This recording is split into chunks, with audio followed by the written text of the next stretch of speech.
Okay. So this is live, and we'll give it a check. It works. It works. No. So the one I sent you is the. Yeah. Okay. So your email. Yeah. Okay. Now I'm putting it on the website, a link on the website for anyone who wants to join. Okay. Sure. If you want to send out I let people know about it. You want to send out an email, Okay. right? So David Simon has to do that because I don't have access to that. Okay. I'll let him know. So tell him. Actually, I'll just send him an email and he can forward it. All right. Thank you. Bye. Sure.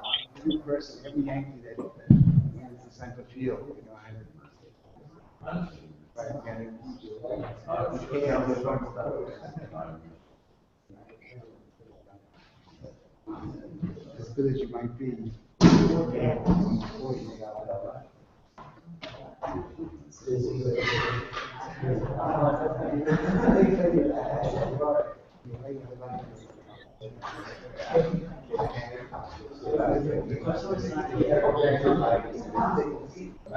Why does looking at people?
Way too heavy for me.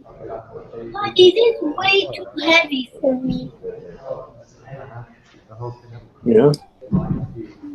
Oh, wait. Oh, it's heavy. This isn't my weight. Because this is heavy.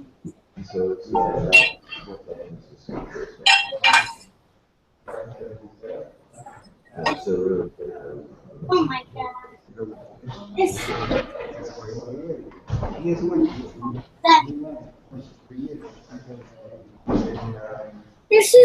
is not too big for me.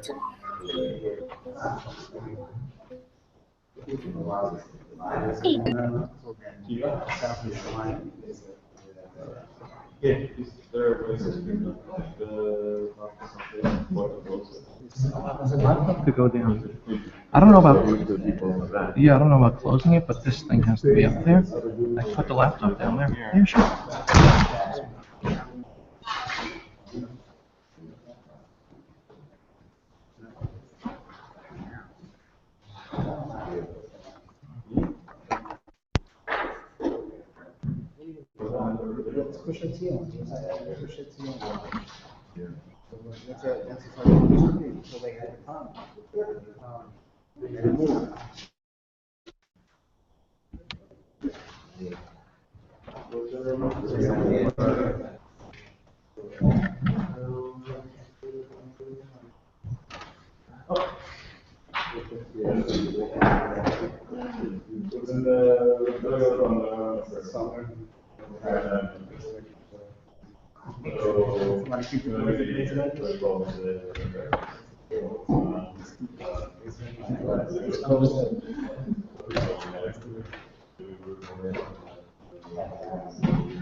Shir, Hartman, by myself, Moshe, Tzvi, and we have 8 o'clock. 7:45.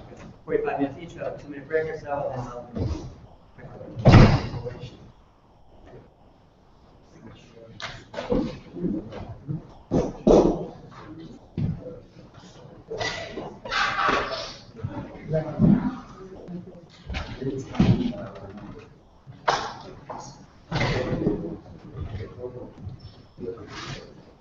Okay, well listen, you don't say hello, you don't say Shalom Aleichem at Tisha B'Av, so we're not going to say it. I must say that I admire people coming out to shul to learn and to hear shiurim, and there's so many other practices. What? It's not working? Huh? Oh, that's a good question. Is it on? Is it on? Huh? Who's that? What?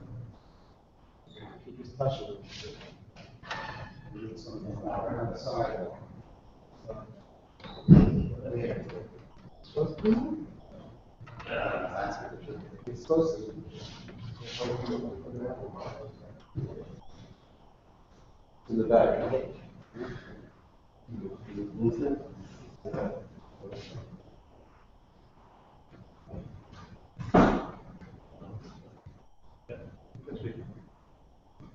Okay, you hear me now? Okay, you hear me anyway.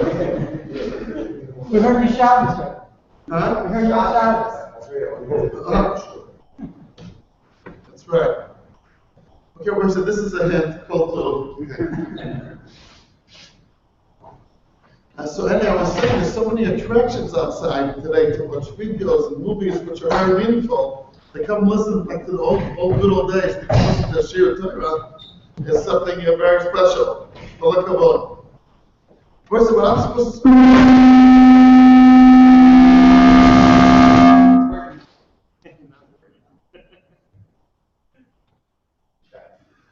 Well, Hashem is real that we're in a place where we can say we can bring a ride from Shabbos. Some places you can't bring such a ride. So, Baruch Hashem. We're Sherman Shabbos. Well, the topic is, I want to speak about when Tisha B'Av falls on Shabbos, what does it really mean? And I think I have good news to say today. There's two ways to understand it, and both of them are an optimistic twist to Tisha B'Av. But let's start proving it. What would you say, what we say? Since we can do it as a Chavrusa Shab. Was there this year Shavua Shechavah? Did we have it this year? Because again, what's called Shavua Shechavah, the week that Tisha B'Av falls on, there's more chumras of Avedus on Shavua Shechavah than on otherwise. By Ashkenazim, it's not such a major nafkamina. By Achenu Asfarim, it's a major nafkamina. Achenu Asfarim start the provisions of not shaving, not washing clothes, not eating meat, only Shavua Shechavah. We, the Ashkenazim, we start already basically from Rosh Chodesh Av, which is even before Shavua Shechavah, obviously. And even in the Shittos Seigo, even in the Ashkenazim, there are some chumras which are only on the night of Shavua Shechavah, which does not happen before that. For example, if you do a siyum, you're allowed to have basar. I understand there's a restaurant in New York that had a seal every 2 hours. Did you know what? Every 2 hours there was a seal so they could serve meat. I guess all of us feel the seal is done for the busser, not that the busser is done for the seal, which is a little bit of a problem. But anyway, I'm told funny, the halacha is if you do a seal, if it's not in the Shavua Shechalbo, you can invite as many people as you want. 500 people. If it's Shavua Shechalbo, only a million mitzumtzah. That's the halacha also for Ashkenazi. So the question is, was this year, did we have a Shavua Shechalbo? Since Tisha B'Av was in Shabbos. So do we have a whole week of Shavua Shechalbo or not? So it's brought down on the Mechaber that we didn't have this week of Shavua Shechalbo. There are Shivas that disagree, but that's what the Mechaber Paskins. There's no Shavua Shechalbo on Tisha B'Av if Tisha B'Av was in Shabbos. That would lead us to understand, I guess Tisha B'Av is just thrown off to the next week. This week, we don't have Tisha B'Av, because Tisha B'Av we're not going to fast. So the Shavua Shechalbo, the real Tisha B'Av, will take place on Yud B'Av, which is Sunday. Therefore, the whole week preceding it is not called Shavua Shechalbo. But then you have an issue with another point of view. If today is the real Tisha B'Av, I'm saying it just for clarity purposes, how come there's a few kulas that you find today that you don't have on a regular Tisha B'Av? For example, someone who did a bris milah for his son, the Balei Hamila, which are called the father, the Moel, the Sadek, after Chatzos, they're allowed to eat l'chatchila. But today there was a bris milah anywhere in the world. After Chatzos, the Balei Hamila are allowed to eat a Seudah l'chatchila. That does not happen in a regular Tisha B'Av. Another kula is if it's a Tisha B'Av, if a person feels a little bit with michush. He's not called a choila, but he feels a little not great. So today, he can break the fast. On a regular Tisha B'Av, if he only has a michush kal, he cannot break the fast. So this is an indicator that, so it's not the real Tisha B'Av today. So then when was the real Tisha B'Av? I guess yesterday. Because this is all like a mitzvah. But the real Tisha B'Av was yesterday on Shabbos. If the real Tisha B'Av was yesterday on Shabbos, how come you don't have this week, the week that preceded Shavua Shechalbo? That's one question. These questions, by the way, I heard from my son Yecheskel, who is a Magashir in this beautiful Kehillah, and he took one way, I'm going to take another way to answer them. We'll talk both ways. Another question I would like to ask, look at the extremes that we go through. On a regular Arab Tisha B'Av, it says in the Gemara, Yehuda ben Eloi would sit on the floor, I'm speaking right before the Tisha B'Av, Ki Kamoisha Meso Muta Lefanav. That's the highest form of Avelos. The Gemara says he would be sitting between Tanur and Kirayim. I'm sure that has a meaning as well. And he would be sitting there, Kamoisha Meso Muta Lefanav. That's what happens on a regular Arab Tisha B'Av. However, if Arab Tisha B'Av is on Shabbos, and this year we're having Tisha B'Av on Shabbos, you do a Seudah, Shlomo B'Shater. Like Shlomo Melech had a great Seudah when he built the Beis HaMikdash. Shlomo B'Shater. The mess, what happened to the mess? There was no Tchias HaMesim. So what happened? So look how we go from one extreme to another. On a regular Arab Tisha B'Av of a weekday, you're supposed to sit there in the Suda Mafsekes, and it's supposed to be K'nesoi Muta L'Tanav. It's so severe. If it's Shabbos, ain't bayot. It's K'mo, K'sudas Shlomo B'Shater. And one more question I would like to ask is, if you want to bring a big feast, the Gemara says in the would see that the Seudah of Avraham Avinu that he did, Yom HaGavel and Yitzchak was even greater. So if you want to say you could have a splash, why do you speak that about Seudah Shlomo B'Shater and not Seudah Avraham B'Yom HaGavel? So we have the three questions that we want to explain over here. If the real Tisha B'Av was on Shabbos, as evident that on Sunday the Tisha B'Av is a little bit lighter. That means the real Tisha B'Av took place on Shabbos. How come the week which preceded it is not called Shavua Shechad? That's question number one. Question number two, the extreme that we're going through, if it's a Shabbos or not a Shabbos. If it's not a Shabbos, if it's a weekday, so the Erev Tisha B'Av is Kamei Samut Al-Chanav. If it's on Shabbos, have a feast like Shlomo HaMelech. And question number three, why are we choosing Shlomo HaMelech as the representative of a great party, who threw a great party, and Avraham Avinu's Seudah Nimar says was even greater? I'm going to take one more last question. Why did we fast yesterday? You can say because you're not allowed to fast on Shabbos. Is that true? What's the halach if someone has a tiny chalom and a bad dream?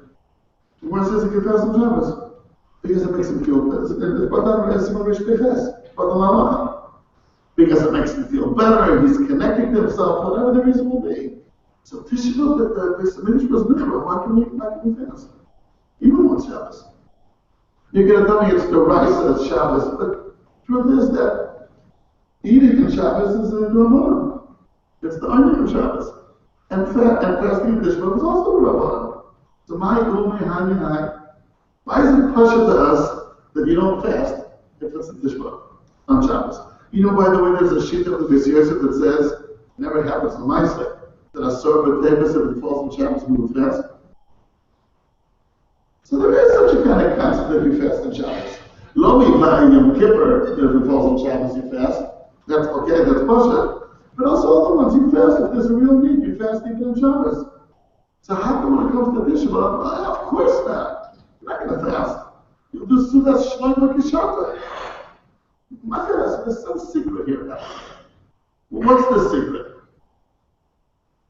So basically, there's two mahachim I would like to share with the oil here. What happens, and I'm saying again, there's good news for the Jews here. When Tisha B'Av falls on Shabbos, it could be it's a message from our Kodesh Baruch. You gotta understand what I said. I grew up in a generation, some people here are my age, and everything was divided on, is it good for the Jews or bad for the Jews? You remember that? My father told me that when he came as a kid, they moved there from Eretz Yisrael in the late 20s, and he came and he told my Rabbi on that show, Babe Ruth hit a home run. Now she didn't know what Babe Ruth is. She didn't know what a home run is. So she just asked him, is it good for the Jews or not for the Jews? I don't know. Babe Ruth hit a home run. So everything was measured according to that prism. Is it good for the Jews or bad for the Jews? And I think there's something here which is good for the Jews. When Shabbos falls on Tisha B'Av, and hopefully this will be the last one, maybe there's a message here. So let's start. I want to start with what my son Yecheskel said. We know that everything what HaKadosh Baruch Hu does is l'toiva. Everything, Gamzu l'toiva, everything's for good. V'yom chesed yivoneh, everything's for good. What about the fact that there's tzaros in the world?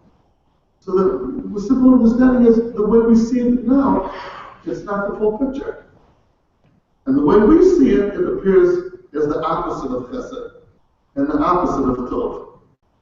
But one day we'll understand that everything was l'toiva. That's right, that's what we say. The Gemara says in the set of Psachim that in Olam Hazeh you say on the good things, and the not such good things you say, Dain ha'emes.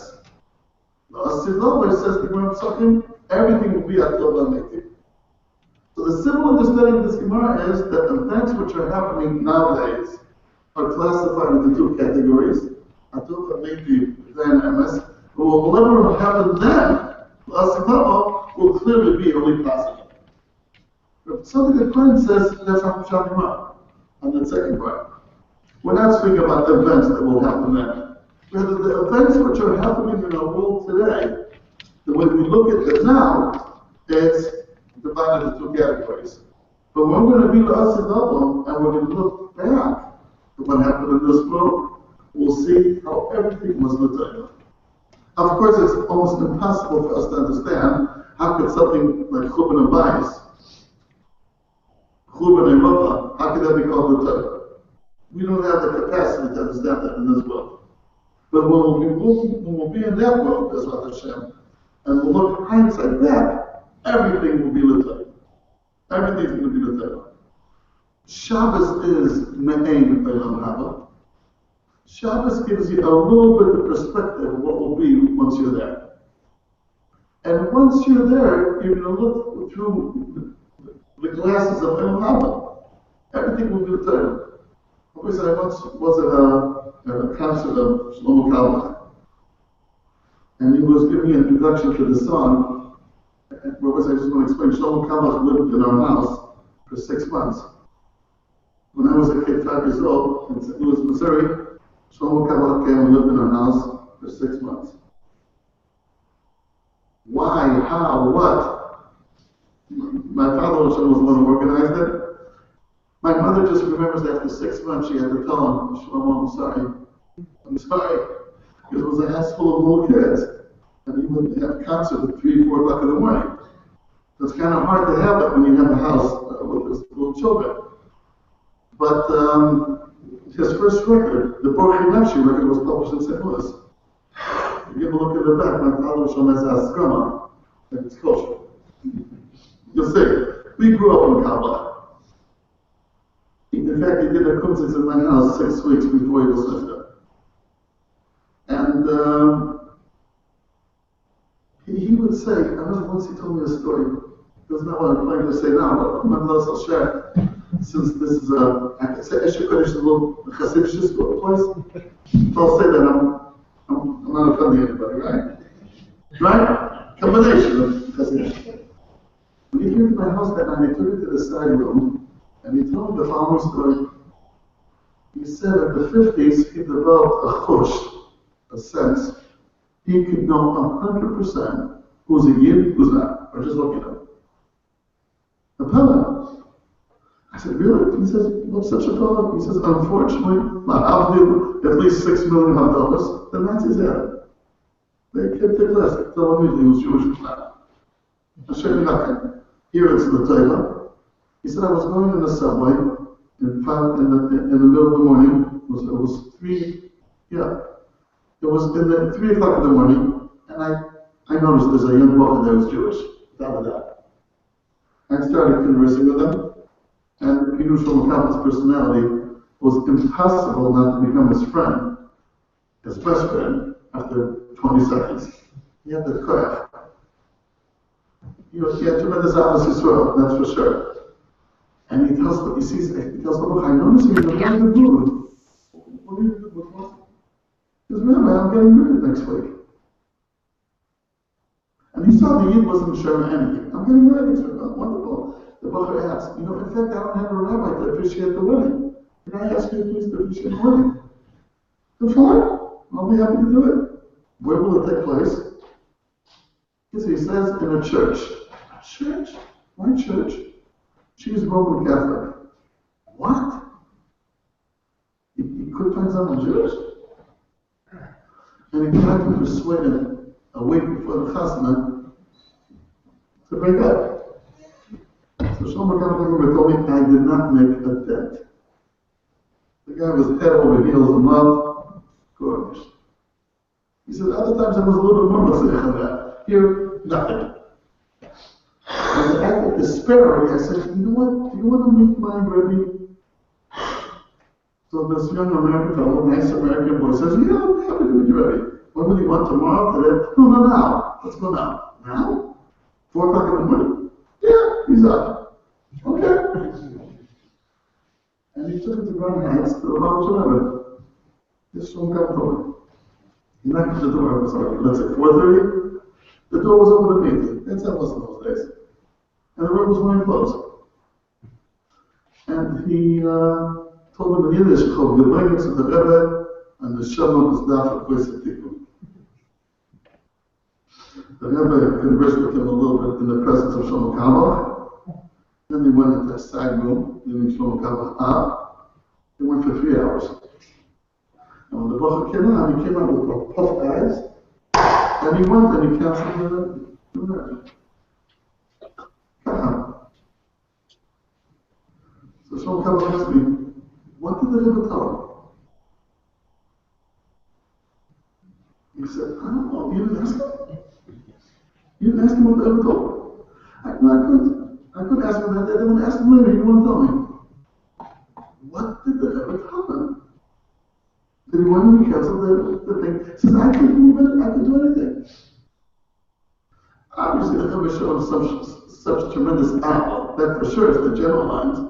That somehow, and the stories don't know me. That was like in the month of August. You notice this time of the year. Obviously, this person became a chassid. And then Rosh Hashanah, doing the tkiyas, the Rebbe was the makri. Then there went thousands of people there, but there were a few that number there. And the Rebbe stops the whole thing, and he's surveying the crowd. He's looking at the book. You found him. So, come here. And like the Kriyas Yamsuf took place, the Bacher came down to the Rebbe, and the Rebbe put him under his talus to the end of the piece. Shlomo Kappa told me, you know where that person is today?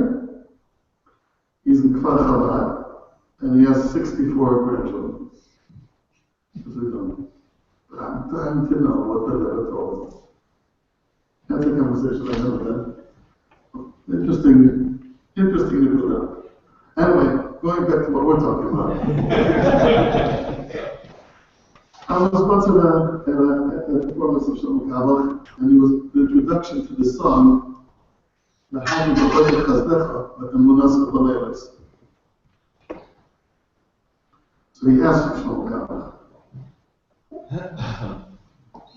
like you know what Chazdecha means? Who's Chazodim? Chazdecha, the Chazdecha.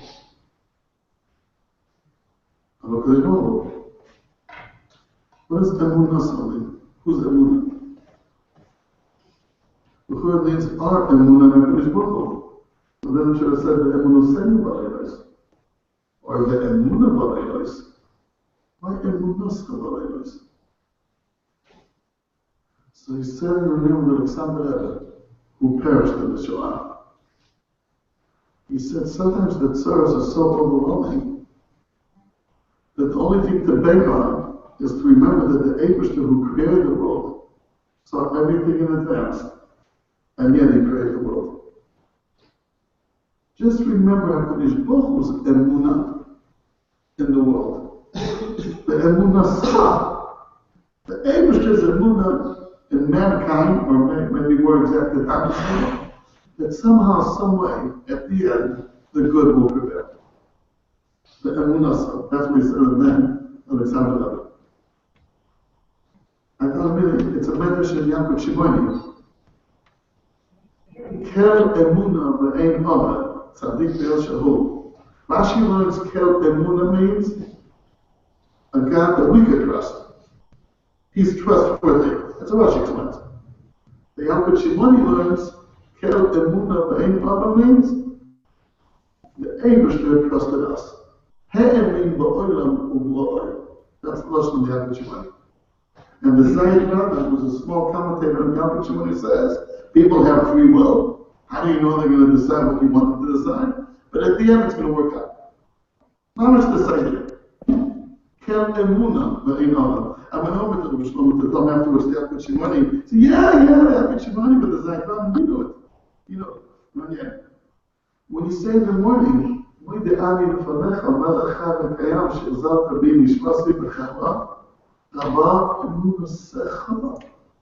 say the same thing again. Not emunah, meaning HaKadosh Baruch Hu, thank you for the vote of confidence of giving me another morning. That means you trust me. I hope not to let you down. That's what it means. In light of emunah. Coming back to our Nekuda here, the Gemara says that during the weekdays, you say in the morning, Emes v'yatzir, and in the evenings you say, after Shema, Emes v'emunah. The Gemara says, where do you get that from? Lahagi ba'boiker chasdecha, ve'emunasa b'leilos. Rashi on the spot explains that in the morning when it's sunny, when it's light, everything seems perfect, and that's the chasadim of Hashem. At night, which is more gloomy, it represents tzaras, there you need emunah. So Rashi clearly is saying that b'boiker chasdecha speak about one kind of era, the Anag of Chesed, and the emunasa b'leilos is speaking about the nighttime when things aren't so great. look at what we said. Throughout the week, there's a 12-hour difference between Avodah Chasdecha and Emunah Solanelis. Avodah Chasdecha, you say 7:30 in the morning, and Emunah Solanelis, we say 7:30 in the evening. But on Shabbos, it's one pasuk. On Shabbos, you see both parts with that split second apart between them. It's talking to Dibur. Nahagi Avodah Chasdecha, with the Baba Chibur, the Emunah Solanelis. So the two extremes, which throughout the weekdays are divided to two total separate times, morning, evening, Yom Laila. On Shabbos, it's one zog. On Shabbos, he said, in one go. What does this mean? What would you say, What does this mean? That whatever during the weekdays is a 12-hour part between the Reish of the Quran and Sefer of the Quran, on Shabbos, it's one pasuk. In Tochidei Gibur, you say both. That means that on Shabbos, there's no concept of tzara. There's no concept of dark. Because Shabbos, you're wearing the glasses of Olam Haba. And from that perspective, when you look backwards, there's no tzaras. It's all one go. Chassidim and Anshe Maisa are very careful on Shabbos. I'm sure the oil probably knows about this minute. On Friday night, I'm saying it just for 30 purposes, on lunch Shabbos, when people go to sleep, they say goodbye to each other. You don't say good night. There's no night on Shabbos. You say good Shabbos. You don't say good night, have a good sleep. No, that's weekday language. On Shabbos, there's no night. It starts really from the Torah, they say. Vayi Erev, Vayi Boker says it every single day. Not on Yom HaShvi'i. It doesn't say Vayi Erev, Vayi Boker, Yom HaShvi'i. There's no night on Shabbos. And these are the things which are hard for us to grasp. That's what Shabbos is about. There's no unveils for Shabbos. Shabbos is a time that you see that everything's the Torah as much as possible. I'll prove to you another way. And this thing I'm going to discuss this opinion in the name of Rabbi Shapira. During the weekdays, we say the Bochinashi Kapitel, which says, Mara Boom Asaf Hashem. What do we say? Kulam B'chochma Asisa, Mala Ha'aretz Kinyanecha. Right? And on Shabbos we say, Mar Gadlu Asaf Hashem.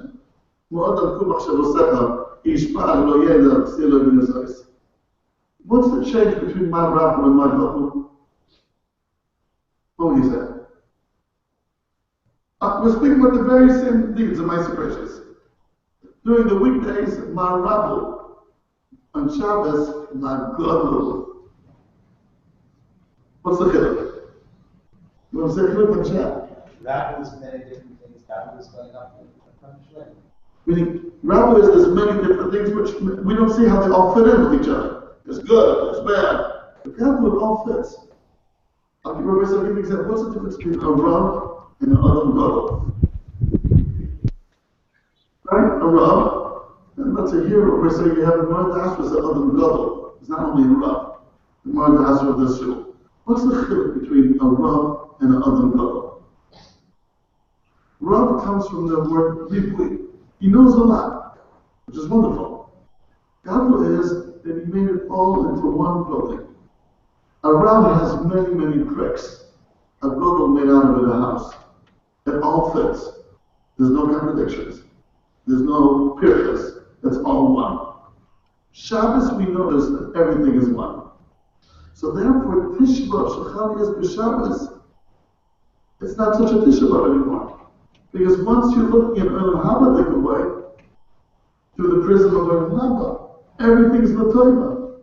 So therefore, there's no week which is Shavua Shechalbo. So to speak, there wasn't a real Tisha B'Av this year. Because Tisha B'Av fell on Shabbos. And on Shabbos, there's no Tzaras, and there's no night, and there's no Chisaron. Everything's B'Shleimus. All the deeds are called Makabru instead of Marabu. Mimela, that's like Tisha B'Av on Shabbos is a different kind of day than a regular Tisha B'Av. A regular Tisha B'Av is Ayim V'Noira. And an Erev Tisha B'Av can be Shemei Samut Telefonat. But on Shabbos Tisha B'Av that falls on Shabbos, you wear the Shabbos glasses. And from that perspective, even the Churban somehow looks positive, even though we don't have a way to figure that out nowadays.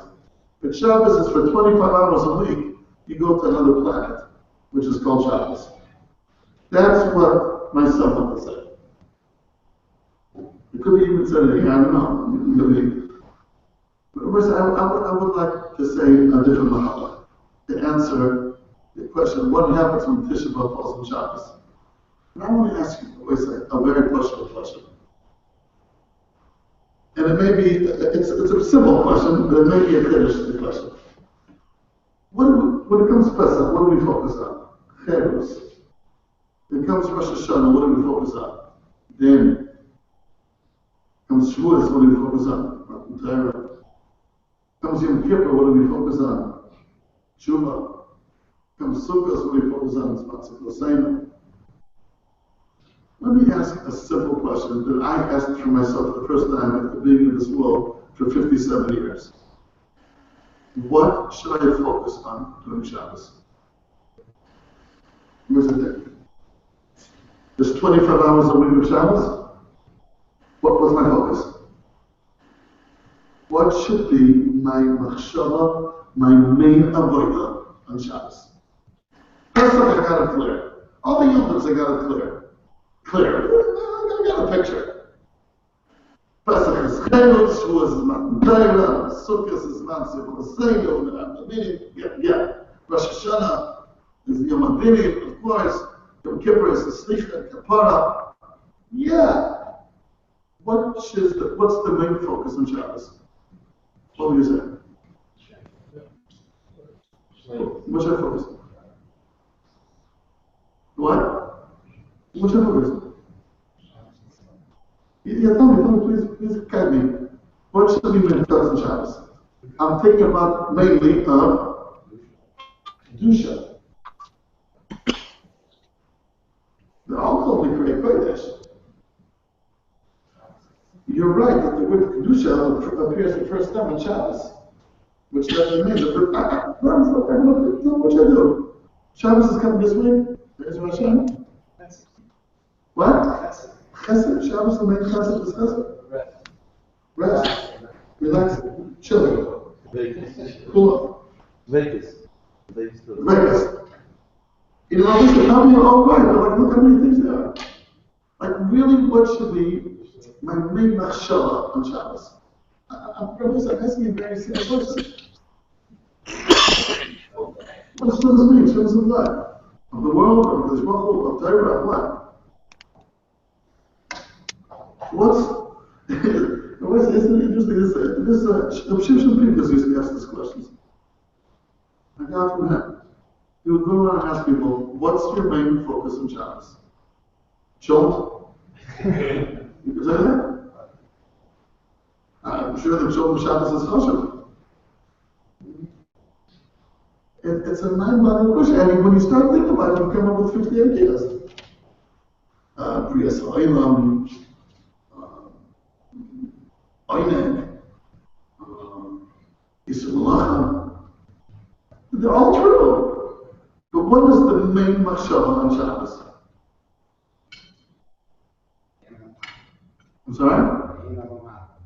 So what should I focus on? The Shabbos and the Yom Okay. I think all what he's saying is true. I'm sorry? It's Seven Chassid. Yeah, that's one of the bakashas of Shabbos. Does that mean that's why I should focus on? What's the essence of Shabbos? But Seven Chassid is it's a bakasha. We're asking Kodesh Baruch to do that. Why? What? Can you imagine? What? Shvisa. Okay. You see, it's an interesting exercise which we did here because I think all what you're saying is true and you could say something else. It's amazing because since Shabbos happens once a week, we don't really, get sometimes focused upon it. It doesn't happen so often. Comes a Yom Tov, I'll give you an example. We said, let's say, it's supposed to be up. Everybody goes to sleep for a Pesach to make sure they'll have quickness for the Seder. You know what Hasidim and Anshe Ma'aseh go to sleep on Friday? To make sure they have quickness for Shlosh Shabbos. We don't have it. Rabbi Shimshon answers, the essence of Shabbos is there's a day of a Kodesh Baruch Hu, and it's Yichud Hashem. Everything is canceled. Everything is nullified. And you're focusing, you are with HaKadosh Baruch Hu. That's his idea. Again, obviously all the points that you said are part of it. No malacha, no self. Only Ata Echad, V'Shivcha Echad. And there's nothing but HaKadosh Baruch Hu. It's the day of HaKadosh Baruch Hu, and you're HaKadosh Baruch Hu's guest. That's what he says. Yom of Yichud Hashem, of Malchus, that there's nothing but HaKadosh Baruch Hu. Shabbos is a day that you are spending with HaKadosh Baruch Hu. There's no self, that we spoke about a little bit last night. Nothing, just HaKadosh Baruch Hu. That's what Shabbos is about. Look, we say Shalom B'Zocher B'Did B'Echad B'Shmiyam V'Kelam Yichad Hashem Echad U'Shmoy Echad. That's what Shabbos is. Everything is bottom. The whole Kriya that was created is bottom. Everything is bottom. There's no divisions, no mechitzas between you and the bottom. That's Shabbos. Which boils down to the following point. Whatever Beis Hamikdash is in Makkah, Shabbos is in Zman. The Maral says a few times that Zman hu Makom hu Davar Echad. The Maral says in the Tiferes Perek Haba, way before Albert Einstein came to say it, that time and space are one. We have in place something called Beis Hamikdash. What's its parallel in Zman? Shabbos. Shabbos is the day that you are in the Beis Hamikdash of the Mishpah. That's what Shabbos is. All your mundane activities are pushed to the back burner, and now you're in the Beis Hamikdash with the Mishpah. That's Shabbos. The idea, if we think about it, let's get into it. Shabbos is Beis Hamikdash. Shabbos is if the Beis Hamikdash is around. Let's make a few rounds for that. I promise you all know.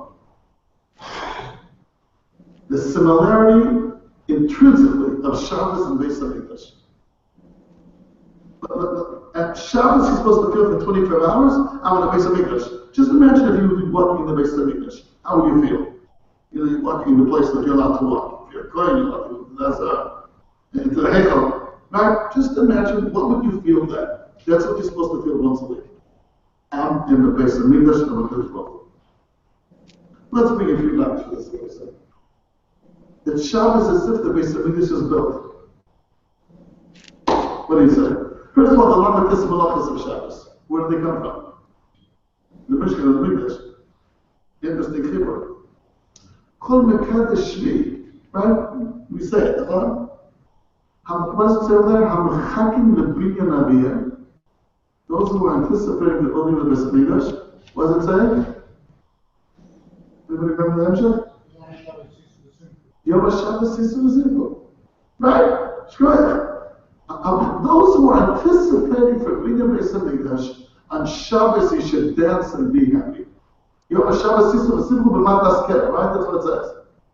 Right? Well, why should they be happy? Could you say it clearer than that? Hamachakim lebinyan aviyah. Yom HaShabbos Yisur Zimku b'mat asker. Those who are waiting for the Beis Hamikdash, joy and be very happy on Shabbos. No, but I'm waiting for Beis Hamikdash, not for Shabbos. Muslims again, what does that mean? Shabbos is Beis Hamikdash. What do I say? Look at the Chazaydi that we sing on Shabbos. Am Yisrael is Mekabel, what Shlomo Kabet said. Do you know that the first two paragraphs are speaking about Shabbos, and the rest are not? What are they speaking about the rest? Mikdash Malach, Yerushalayim. The whole thing is about Beis Hamikdash. That's called L'Chadai D'Nikas Shabbos. L'Chadai D'Nikas Shabbos. L'Chadai D'Nikas Kala B'Nei Shabbos L'Kala. The L'Chadai, which is the national anthem of Shabbos. The first two paragraphs, Shalom B'Zachol, and then Nikas Shabbos L'Echol B'Nelcha, and then there's no more Shabbos mentioned. How can there be the same Shabbos? Shabbos is Beis Hamikdash. Numbers 8. I thought before coming here, What on is the that? Seder Shabbos to Orchestra, I understand they hear this business, they learn smart, right? It's not a china.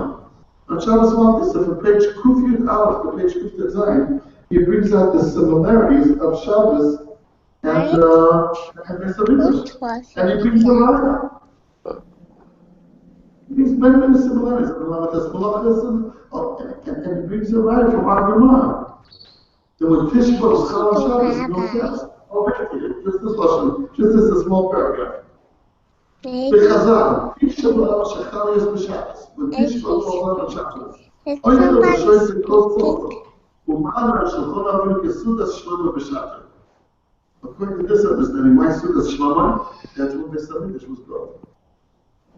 The Suda of Avraham might be bigger, but it has nothing to do with Beis Hamikdash. Hamidbonen b'alacha zo. Someone who looks into this halacha. Wa'ekan be'emet tmiha gdola, says Rabbi Shimshon Bigdus. There's a big wonder here. Even Tisha B'Av הוא באמת יום שהיהודי חי את האמת. שציון וישראל רוח חפנו והחורבן הוא המיסה שלנו. Tisha B'Av is our death, so to speak. Shani Ma'id Yemen Mitzvot and Misa, our neshama is taken away. V'chen kosav hagah. V'im ken kasher bat Tisha B'Av yeshvim al haaretz. When Tisha B'Av comes and we sit on the floor, u'mitgorenim ba'ochel. So that's the time that we found. So with Ara Kodesh Baruch Hu in us, we have nothing. However, if this Tisha B'Av falls on Shabbos, the chim nishtanu advarim, and anything changed. Is it a Tchias HaMesim for the one who died? ואיך זה שאוכלים בשר ושישים יין כסעודת שלמה בשבת? מה זה? כאילו כבר נבנה הבית? This is the Beis Hamikdash has been built? I don't know, guys. למה שמיסס עונג של שבס תכסה על השם של Tisha B'Av? Why should the mitzvah of עונג Shabbos cover up That's what you should do. I was about אבל באמת, ההלכה ששבס דרך את Tisha B'Av, אין המובן שהשבת משכחת מטעם Tisha B'Av. בסדר, שבס כמו שזה Tisha B'Av. It doesn't mean you forget about Tisha B'Av. אבל העניין שהשבת משלימה את Tisha B'Av. Shabbos completes Tisha B'Av.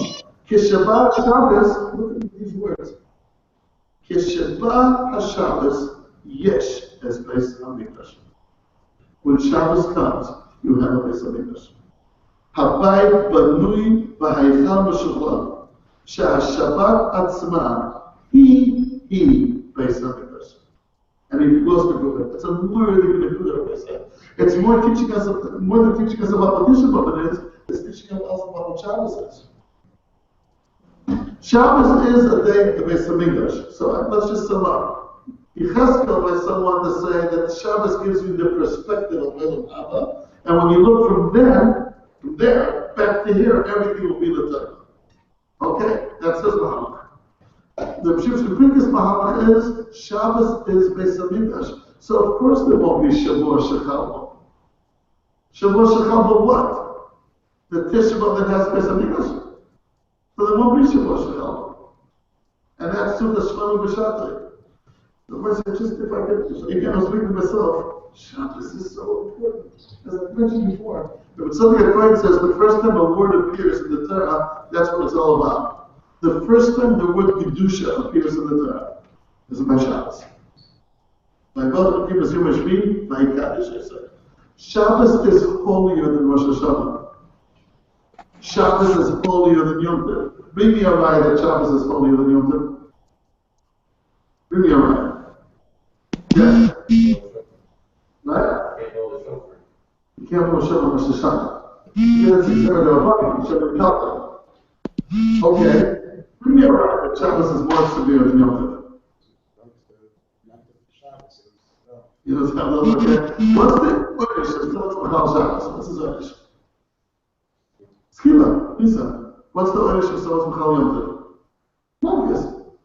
You know what I'm saying? No Skila. No Lisa. Shabbos is holier. So, if we could become maybe one thing from this year, I know when Shabbos comes, I say, I saw where we Shapira, an hour and a half before Shabbos, he's already all Shabbos close. saying Shir. When his wife lights candles, he's standing next to her. I was there in his house, I saw it. But what happens to most of us? We come home the last second, while our mother or wife is lighting up the candles, you hear the voices in the background, the noise in the background. Hi, where's the shampoo? I don't know, find it yourself. And this is the background of Shabbos. Shabbos is holy of holies. Shabbos, you're entering your Beis HaMikdash. That's what Shabbos is. You got to come a little prepared. At least when Shabbos enters, you're there already prepared and dressed up. Not rushing, coming back now from the tennis court or from whatever. Oh, let's Shabbos. I'm sure there's a limud schus, I'm sure, of those Jews as well. I'm sure there is. They say after the when Shabbos came in, had to cut everything in the middle and even finish the shading. That's what Moshe says. So if you enter Shabbos that way, you're a little bit following the footsteps of the Levin. But nevertheless, believe me, I would like to look out for myself that a half an hour before Shabbos, you're already all dressed, waving, saying Shir, Shnai Mikra, whatever, but not to dash in that last minute and our wives are lighting candles and we're not even present because we're too busy polishing our shoes and getting pajamas. Shabbos is holy of holies. So it doesn't disguise the identity of Tisha B'Av, and it doesn't cover up Tisha B'Av, which is Tisha B'Av is different when there's a Beis HaMikdash. How can there be a real Tisha B'Av when there's a Beis HaMikdash here? That's the idea of Shabbos. We should be Zoychen Yetz Hashem on Beisai. That the Tisha B'Av that we have now will be the last one, and next one will be Kipshutai, that will have a Beis HaMikdash, and the Tisha B'Av will be Hefachit. He may sustain the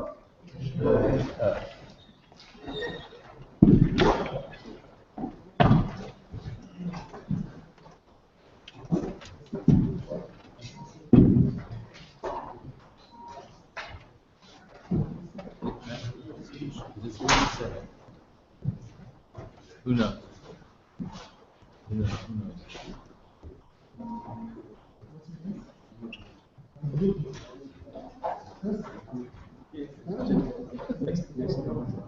Yeah, that's what it is.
I recently went to a Shiva call,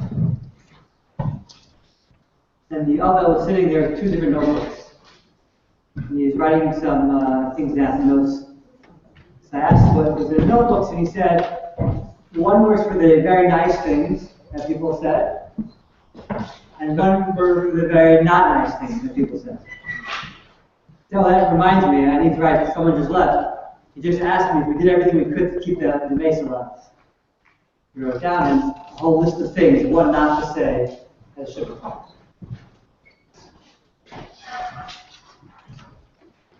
One of the things we're allowed to learn on Tisha B'Av is Eov. Sefer Eov, one of the few things listed. And Eov's about a story of a man named Eov. We'll get to exactly who he was, when he lived. And an individual who, Kadosh Baruch Hu told the Satan, he's the best person I had out there. You could try him with anything, and the Satan was given full reign. to destroy his family, destroy his property, inflict Eob with ultimate pain. And then ultimately Eob comes, he's met with by 3 friends who come visit him. Nachum, and there's a series of dialogues back and forth, very philosophical, among the 3 friends, back and forth. And then a 4th friend comes along, Elihu, and gives a final speech, or a number of series of speeches. And then finally, Baruch Hu says his part, concluded with 2 other speeches. A lot of very hard to understand dialogues between all the different parties. Eob is a very interesting sefer. It's one of 3 Sfarim of Tanakh that we do not have the Shap for. Rashi Tei was Emes, Eob, Mishlei, Tehillim, we don't know the Shap. If you even look in Eob or Tehillim or Mishlei, they have some Shap which you don't even know what they mean because we don't have them elsewhere. We lost in the story how exactly to lay Eob among the others. So who was Eob? So the Gemara Babasta talks about, firstly, who wrote the different Sfarim of Tanakh. And it says, who wrote Eob? So the Gemara tells us about Tezayin Rabbi, Tezvav rather, not the Gemara calls just yet, that Moshe wrote his own Sefer, Sefer Torah, Parshas Bilam, which is of course included in Sefer Torah, which why exactly that's separate is another story. And Moshe Rabbeinu wrote Eob. And the Gemara tells us this supports the idea that Eob lived in the times of Moshe Rabbeinu. It says Eiffel by Moshe, it says Eiffel by Eob, Gezer Shabbat. Eob must have lived in the time period of Moshe Rabbeinu. Then Rabbi comes along and says, not quite arguing, but maybe a little bit more narrow, that he lived particularly in the times of Meragim, of course, which was the times of Moshe as well. Not really my focus, but it happened during the period of Meragim.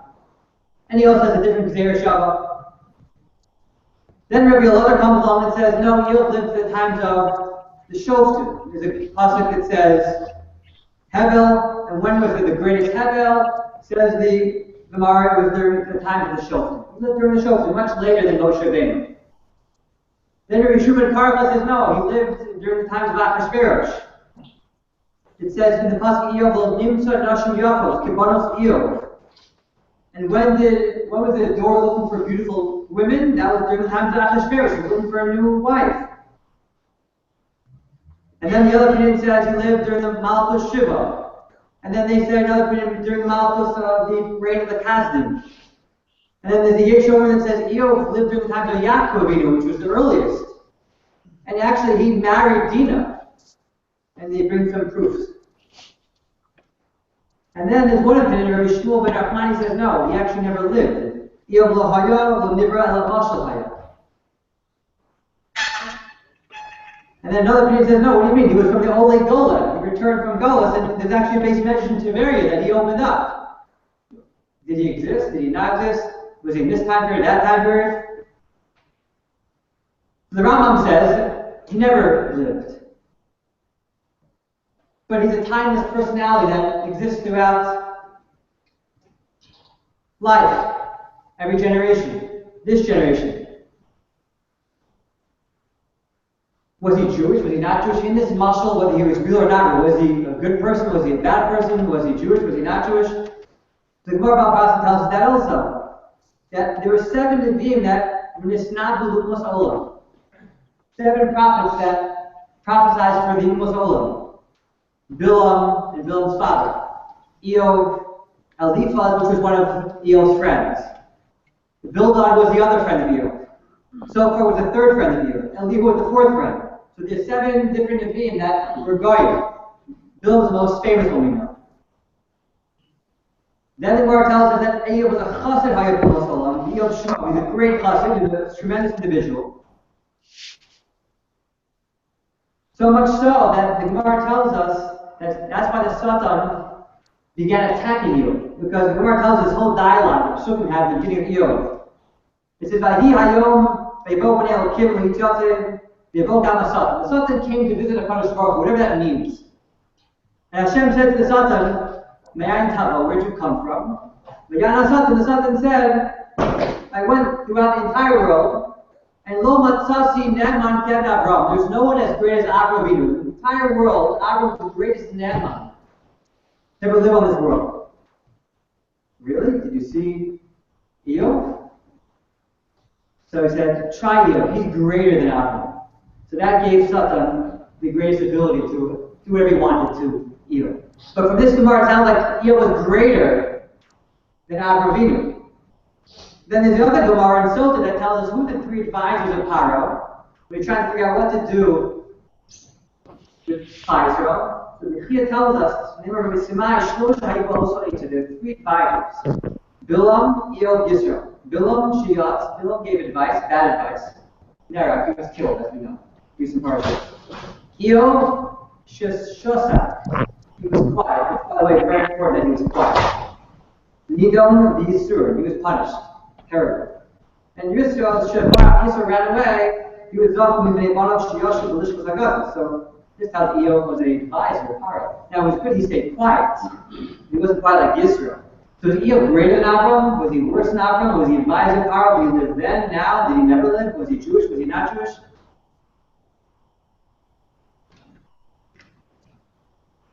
So the idea is, Pashas is like the Rambam, that whether he lived or didn't live, the point is he is always relevant. He always was and always is and always will be relevant. The personality like Eo, someone going through sorrows and pain and tragedy.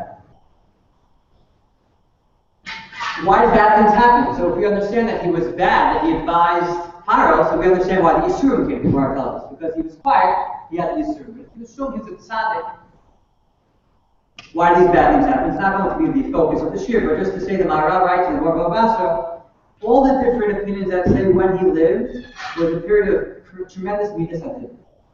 And when the midas hadin is given full reign, the Satan was given full reign, no matter what happens, no matter how good a person is, the Holocaust, midas hadin has full reign, does whatever he wants to whoever he wants to. So if you explain that he was a tzaddik, that's why he had so many yisurim, because he didn't do anything wrong. It was midas hadin.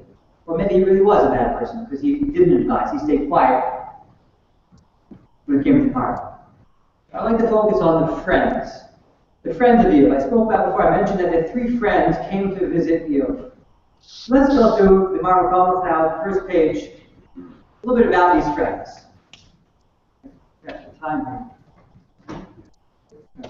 Oh, there, perfect.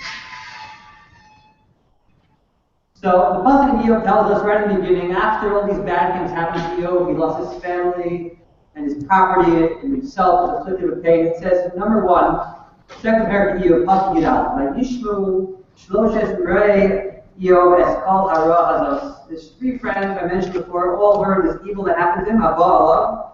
The Abo Yishmu Komo that came from different places of the world, Alifaz Atemani, who built an Ashuchi, Gatsof Hanamasi. They all came together. Yachtav Lavalad Lo Nachma, to comfort. Rashi tells us, who was this Eliphaz? Eliphaz ben Esav. He was the son of Esav, which would tell us he's probably not such a good person. But actually, Ayidesh Niskala V'Chikal Yitzchak raised him, Eliphaz. Zacha Shetishra Al Shechina. He was over to the Shechina. So he's a good person. Wonderful friends, came to be Menachem Babel. Rashi tells us he was a tzaddik. The Gemara tells us we actually learned some halachas from him. The Gemara cut to the end of Chav Pesach Beis tells us, Amar Yochanan, Ein Menachem Rishon Lomar Davar Ad Shlichach Abel. The person's Menachem Abel, he can't speak until the Abel opens up first and initiates. Shedemar Pasuk Eo.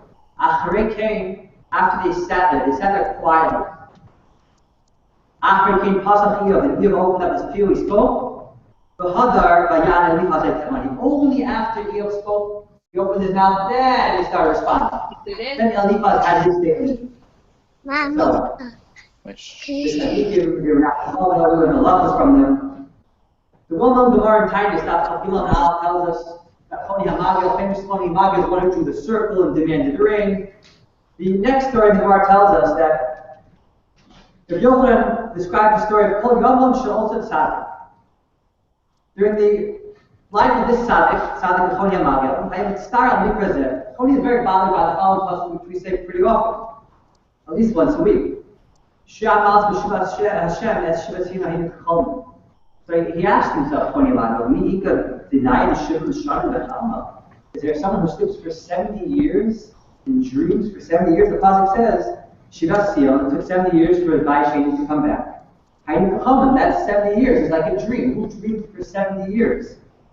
The Yom Achad one day, have other origin. Choni Mag was walking along the way. Chazi Lahu Gabra, he saw a person that had another Haruba. He was planting a carrot tree. And carrot trees take a long time. So he has Amar Leh, how long does it take? Hi at Kamashanin Ta'i. How long will it take for the carrots to start growing on the tree that you just planted? Amar Leh, he says, at Shibin Shanin, it takes 70 years. So Choni Mag says to the planter, Amar Leh, Shikil, I Shibin Shanin, you sure? Live another 70 years from now? Amalei, Hi Gabra Alma Haruesh Kachase. He said, when I was born and I grew up, I had a carrot tree that I was able to enjoy. But my father planted this for me. So just like my father planted one for me to get benefit. He didn't get benefit, but I did. So Ki Shastanam is right. I want to plant this carrot tree for my son. So Yosef Kakar Rufsa, so he sat down. Tony Amanda sat down, ate some bread. Also, Shinasa, he started getting a little bit tired, and he fell into a deep slumber. Then the rocks somehow, or the shrubbery started overgrowing the trees, and he was covered from vision from anyone else around him. And no one saw him, but he fell asleep for 70 years. He got up, and he saw that same person. The same guy he saw planting started gathering the carrot trees, started growing carrots.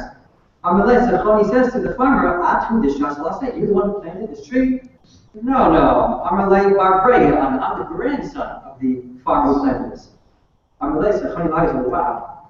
Shema Bina, the 9 Shibin Shanin, I must have slept 70 years. He told me it took 70 years from the day of plants to start growing the fruits. I must have slept for 70 years. This was the dream of 70 years. I need to call him. So the story goes on, it says, Chazei l'chamra v'nishlali l'hei ram charam. He saw a donkey that had given birth as well. I'm not sure the significance of that. Azul l'beisa, he goes back to his house.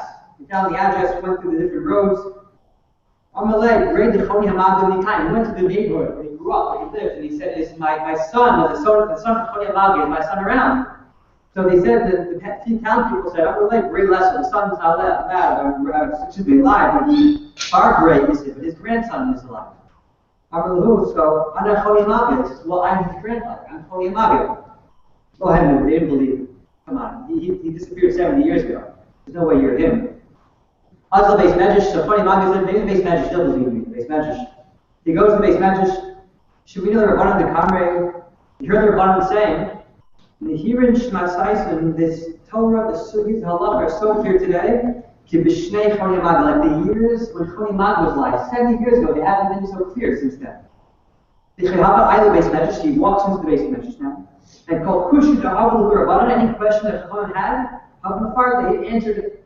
Every child they had, he answered everything. Choni Hamad. So he says, Chaver, both sides, Ananima, I am Choni Hamad, that's me. Look, my beard's a little long, my hair's a little whiter, but this is me. They didn't do it, they didn't believe him. The Abdul Yukara, because the Mubailah, they didn't give him the proper respect that he deserved. The Chalash Shaiti got very weak, sad. He davened that I should take his life. And the famous line of a Rabbi, better to have friends and companionship, if not that, than death.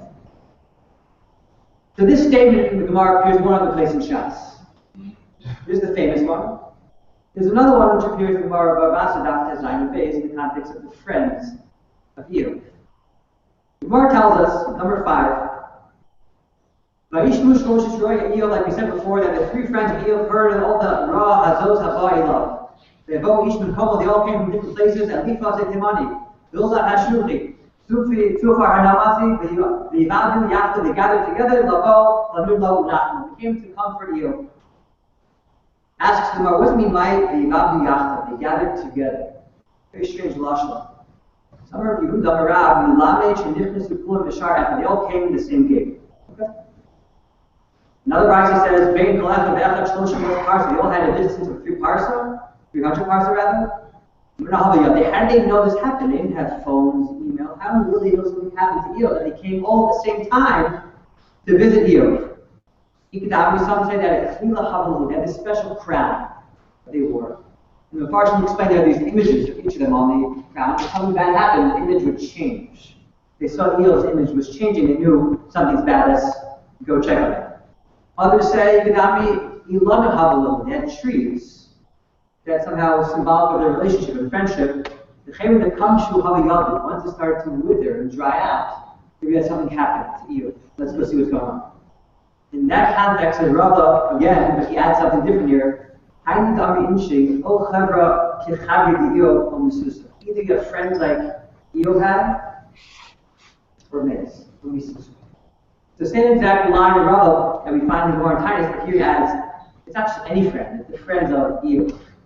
The friends of Eov who went to visit him, Nachum Avel. The friends of Eov who learned halachas from how to speak or how to not speak by an Avel. These are the ideal friends. But then there's the Gemara Bava Metzia, which also talks about the friends in a different light. The Gemara Bava Metzia is talking about Onas Devarim. Onas Devarim is talking when you speak badly about a person, make fun of a person. I will go through some examples. The Gemara tells us in number 6, again, Bava Metzia Nachman Chesma Beis, Taner Rabbanan Lo Sonu Ishes Amito Onas Devarim Achasim Medaber. Don't speak negatively about it to a person. Jump to the next paragraph. Halketim. What's an example of Onas Devarim? Im Hayabal Tshuva, if a person's about Tshuva. Remember, you used to do that, for that, you eat that, or you did that. Don't remind him of it. If he's the son of a ger, remember your parents used to worship with the Zara, or they did this aver or that aver? Or a ger comes to learn. The mouth that ate this disgusting food. Are you going to use that same mouth who spoke the Torah from? You're going to use that same mouth that you ate in Nevel and Shepha? These are examples of Onos Devarim. Let's say a person's suffering. Sickness, disease. Or he's burying his children. Don't say to him what the friends of Eov said to Eov himself. What they say, it's your own fear, they said to Eov, that caused your downfall. Your hope. They went on to explain that people only get punished because they did something wrong. You're wondering why you're being punished? You did something wrong. And these are the same friends who Rabbi told us were these the paradigm of what a friend should be like. And these are the same friends we're talking about. For the prime example of Onas Devarim, were they good friends or bad friends? Do we learn halacha from them, or do we learn what not to do from them? Furthermore, the pasuk tells us, number 7, Eov Perak Beis, pasuk Zayin, Vahi Achar Dibra Hashem Esadvar Ha'ilo El Eov. After Hashem, towards the end of the Sefer, Hashem says his final 2 speeches to Eov. So Yom Hashem, then he turned to Arichas and Himani. He picked him out. Chara Api Becha, I'm very angry at you. Ubishtei after your 2 friends, if you don't depart to me like Nechona Kapi. He didn't speak properly. He's very upset. These are the same friends who we thought were tremendous tzaddikim.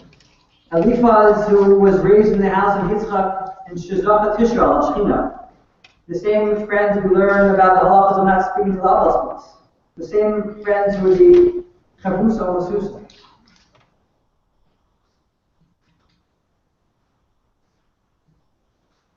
The mission Abbas tells us, what does it mean to be a friend? It's really the need to have a friend. Maybe you want to elaborate what it means to have a friend. The mission Abbas tells us, Yehoshua ben Kraken and Sani al-Polish, Kibul Behem, Yad Mizora, the Yehoshua ben Kraken Omer, Al Seyach Harav, Seyach Harav, the Kweneth HaChaver. You have to acquire for yourself a friend.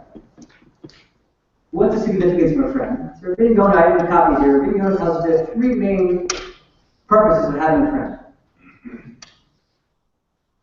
One is, he says, for the Beit Torah, Arbe Mati Bein Rabosai, and Mechadera Yosef Rabosai. I love that my Rebbe, but more so for my friend, and more so from Talmidim. But in terms of this, we consider with friends. To learn what's number 2, says Rabbi Yoni, for mitzvahs.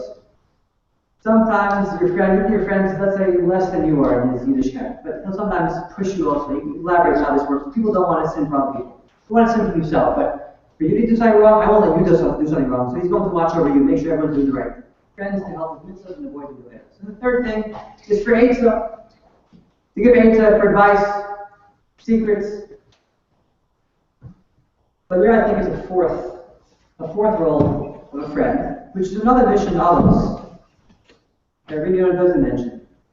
Number 16, the Mishnah tells us, Parakeh, the Shiva Dvarim, the goal of the Chacham. The 7 things, 7 qualities of a Chacham and 7 of a, let's call him, a non-Chacham, to be nice. A Chacham says the Mishnah Avos, Ein Medaber B'fnei Mishu Gadol Min Anu. A Chacham doesn't speak in front of someone who's wiser than him. Enjoying it. Ein Nichnas L'Dov Divrei Chaver, doesn't cut another person off while he's talking.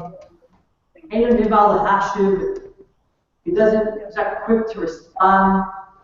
Shol Kinyan, Meshik Halacha, he asks the right question, he answers the Halacha. He says, Rishon responds to the question more than the first one, first, second one asked. And he doesn't say what he didn't hear. He always moves on that. The one I want to highlight is the Ein Nival L'Hashiv. He's not quick to respond.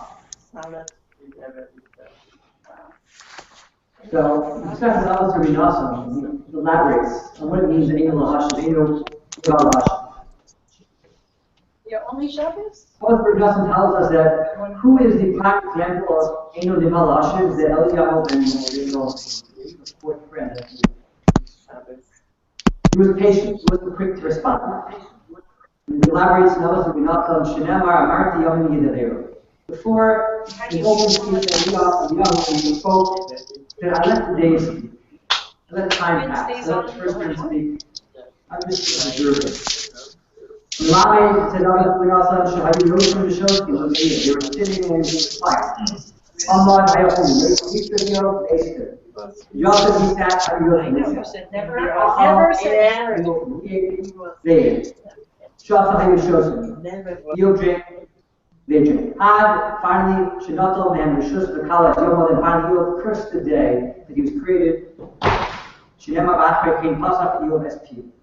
Now, it doesn't mention the other friends, even though they also did the same.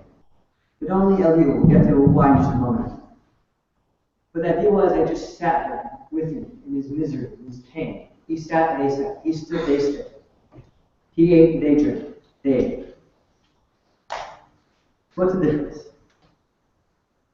What is the difference between Eliyahu and the 3 other friends?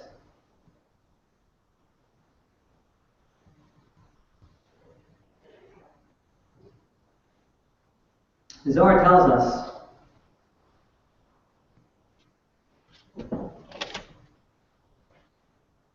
first I'll say the idea. It's Meduyuk and Psukim and the Gemaras. The difference was in the beginning. Why did the friends come? Look at number 11. We'll read the Gemara again from last week. The Pasuk tells us, Vayishmu Shloshes Rei Iyov. Vayishmu. Emphasis Vayishmu. They heard. They listened. They paid attention. They were not quick to respond. Iyov stood, they stood. He sat, they sat. He ate, they drank. They sat, they ate. They just sat there and observed. Vayishmu. In the context of Vayishmu, the beginning of Sefer Iyov, that's when Rabbi calls them Hainu Gaminche or Chavra Kicharit Iyov or Misusa. You have friends like you, these are the ideal friends. When they Vayishmu, they listen. They hear what you have to say. The Gemara from Mesechus Bava Metzia tells us on those Dvarim, when they started to speak, that's when they went wrong. It was a Dvarim when they spoke. They were great as long as they stayed quiet and listened. But once they began to speak, it was almost Dvarim. Eliyahu was the last person to speak. He waited patiently for several prophets. It's not until I think late Lamed something to finally Eliyahu speaks. The Zohar tells us, number 13, Yehuda Pasach, Yehuda began, Shimu Chachamim Mile V'Yodiyam Ha'adimli. Chachamim listen to words. They pay attention to what people say. I'm sure you've experienced different types of chavrusas, and you want to say your part, and you want your chavrusa to listen to what you're saying. And sometimes they'll cut you off in the middle and agitate you. And sometimes they'll be really, really nice and they'll listen to you and stare you in the eye. And you ask a question, and they just say whatever they want to say. Completely, when they're paying attention, they pretend as if they're paying attention, but they're not really paying attention. They want to say they can't wait till you stop speaking. They're very nice. They just can't wait till you stop so they can say their part. The Chachamim listen. They pay attention. Pasuk Iyov. Who said that pasuk? Hai Kra Eliyahu Am. Eliyahu said this pasuk.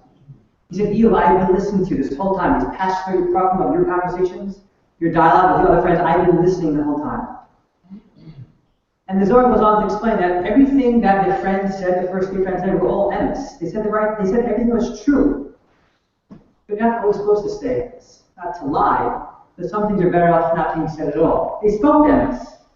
When we learn for illegal, you have to be patient and careful how to say. First, organize your thoughts. All you can say, the Zohar tells us, all you can say is this is a din from Shemayim. There's nothing more to say. Not why and how. This is a din of Shemayim. Pasuk Eov says, Eov himself says in Parak of Days, Hein Hochalti L'Divreichem. I was hoping for your words. Azin Atfun Osechem. I want you to listen to me. Atahurkum Milan. I want you to pay attention to me. After all the 3 speeches, he said, all I asked for was to listen to me. Again, Azin, give me your ear. Atfun Osechem. Pay attention. Atahurkum Milan. Pay attention to what I'm saying. Oftentimes you have this with a spouse also, a wife. She'll want to tell you something. She doesn't want the answer. She wants you to just listen to her. Be careful, my wife's father's in the building here. So sometimes my wife will tell me, she wants to show me a cut she had. So I can't do anything about a cut, but she wants me to see the cut, just to acknowledge that she got hurt. You just want to hear and see that you're in pain. You don't want answers. Job didn't want an answer. He wanted them just to listen to his misery, listen to the pain. But Moshe said this morning, quoted Mara Brachos, that love. There's a whole wonderful series of agro, what kind of schar you get. Each one is interesting in its own right. The schar of Pirka is so interesting, I'll go through them. Number 15, Rabbi Zera says, agro the Pirka, the schar growth of is rot, beautiful Rashi. Running to the shear is the schar, not listening to the shear, not knowing the shear, it's running to the shear. Beautiful Rashi. Agro Bekala, you go to a big yard Bekala, is ducha, the fact that you're claustrophobic and squeezed and there's no air conditioning, you're sweating and schwitz. That's the schar for Kala. Out of the Shmaisa, you go through a sugya, the svara, the logic, the analytics.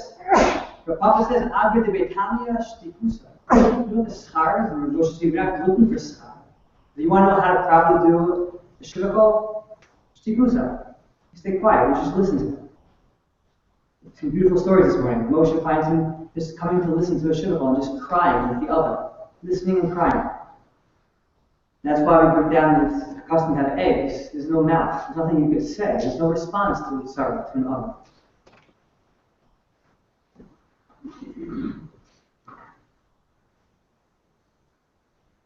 So when I was at this shiva call, so when he had this notebook of all the bad things, silly things, no one's at fault because it's awkward. A shiva call is an awkward experience for everybody. No one knows what to say. No one likes silence. Silence is always awkward. So I offered to bring them something over that no one organization gives out. It seems silly, but it's basically very practical, very helpful. It's what's called comforting mourners during the Shiva visit. I'm not trying to tell you, I don't know who makes this exactly. They said this was very, very well, very helpful. And you're supposed to hang from the outside and you walk in and what things to say, not to say, and there's a smaller version of more details. You get out and you by, I guess, the chairs, people come in or waiting to speak, you can look at some of the things. Mamish exactly what we've been saying. Before entering, take a few minutes to think about what you might say. As it says, that you will learn from him from the side of the heart. Just think what you want to say, if you want to say anything. Yichum is all about what the Avelim need, what they need. Let them talk, not what you want. Don't ask, well, how did they die? What was the, how many months did it take? How much pain were they in? Those aren't questions that they want to hear. You have to let them talk. You have to stay quiet as much as possible. Other things, you shouldn't socialize, not for now, but you shouldn't socialize, of course, there. Listen to the other, it says. Listen to the cue of what he or she needs and wants to talk and hear about. Do not come with your speech prepared. This is how much we have in the French video. They have these speeches they prepared. And if they want to hear, I just want you to hear me. I don't want to hear you. I want to hear what you have to tell me. Listen to my pain. Sometimes quiet is what is wanted and needed, just sharing their plan, their pain. Other wonderful things are a piece of advice here.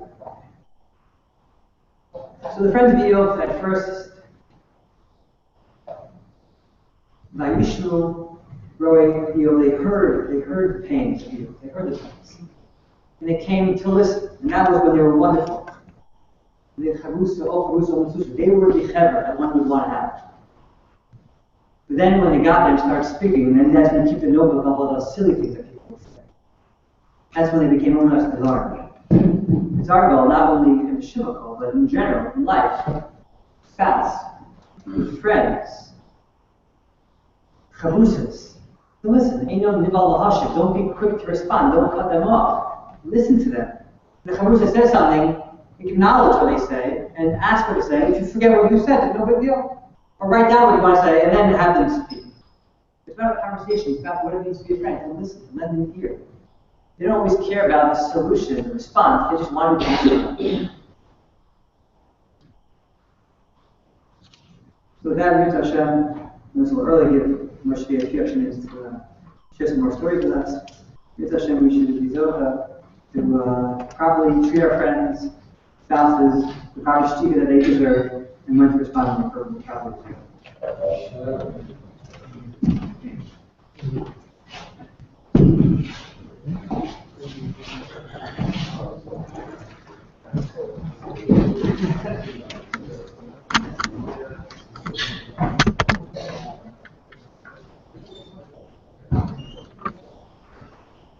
Let's see.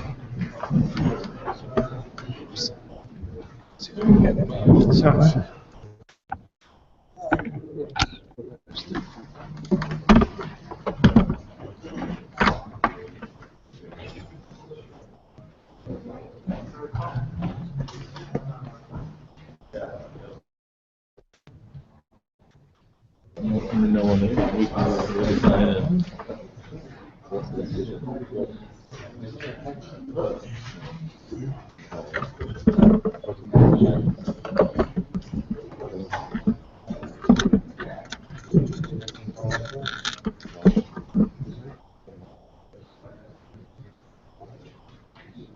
So,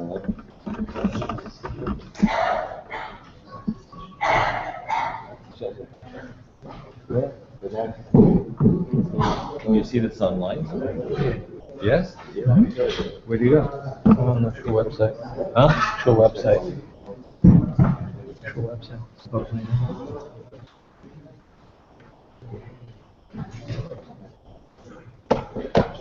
You know what that is? You should try it.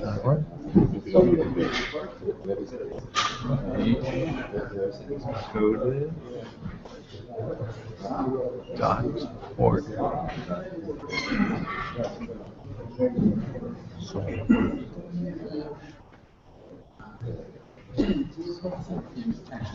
Someone else is wrong. Do that.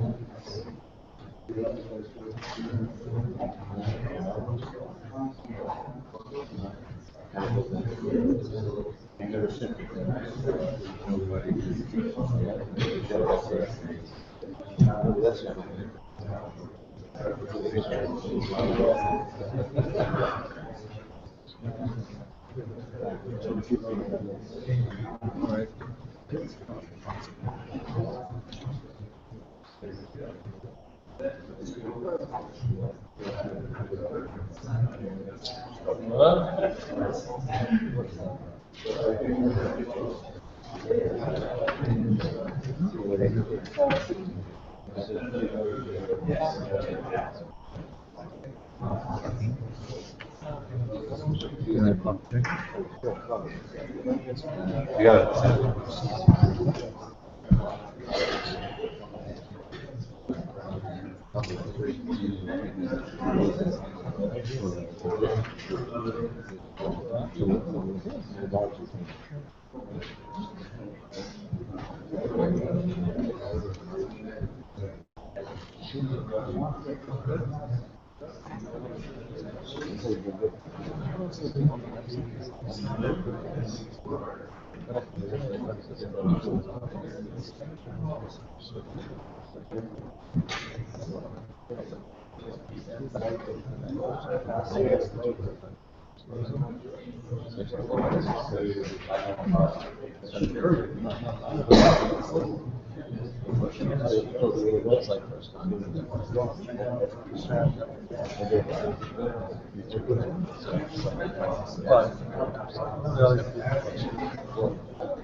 It's known as Mistar, a hidden place. And what happens in that hidden place? The pasuk is clear.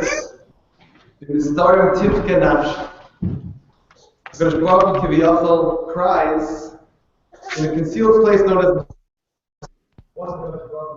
Gemara says if they gave blood, or gives two explanations. Clearly, a misplacement of honor in this world, taken away from Klal Yisrael, given to the Gvul Olam, taken away from HaKadosh Baruch Hu. The Gemara continues where it's bold and mi'ika b'chiyah to make kutshavricho. Is there such a thing that Rabbi Shalom actually cries? Doesn't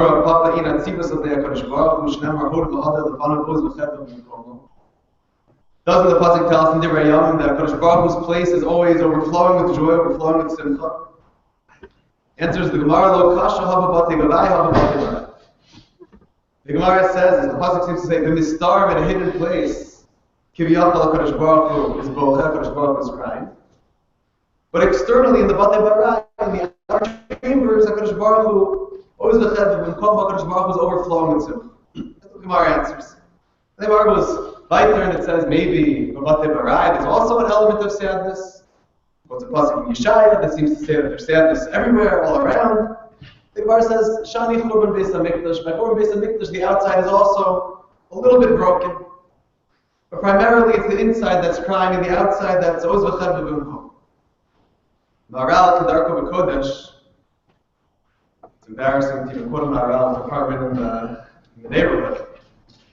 From the world's experts in Maharal. Maharal Kedarko B'Kodesh in the Netzach Yisrael has a very, very deep explanation of this Gemara. What's the pshat? What does it mean? What is Chazal getting at when it says HaKadosh Baruch Hu cries on the inside and is besimcha on the outside? Says the Maharal in the first paragraph, source number 2, V'yesh matzviyim al davar zeh. If yomer b'zeh HaKadosh Baruch Hu bocha, how can we even suggest that HaKadosh Baruch Hu is crying? V'eich shayet b'chiyah nitzal Hashem yisbar. What does it mean that HaKadosh Baruch Hu is crying? How do we understand HaKadosh Baruch Hu expressing himself as one who's crying? The Maharal says that HaKadosh Baruch Hu always comes and presents himself in the most appropriate way for any situation.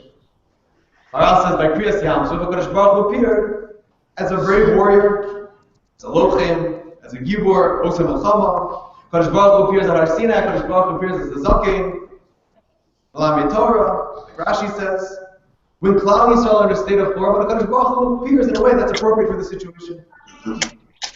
Kasher Mekabel says Maharal where it's bolded, into the first paragraph, Kasher Mekabel, Shem Yisrael Yeshlam Chorban Beis Hamikdash. When Klal Yisrael is in a state of Chorban, in a state of Bechia, so HaKadosh Baruch Hu appears to them also as one who's bocha, as one who's crying.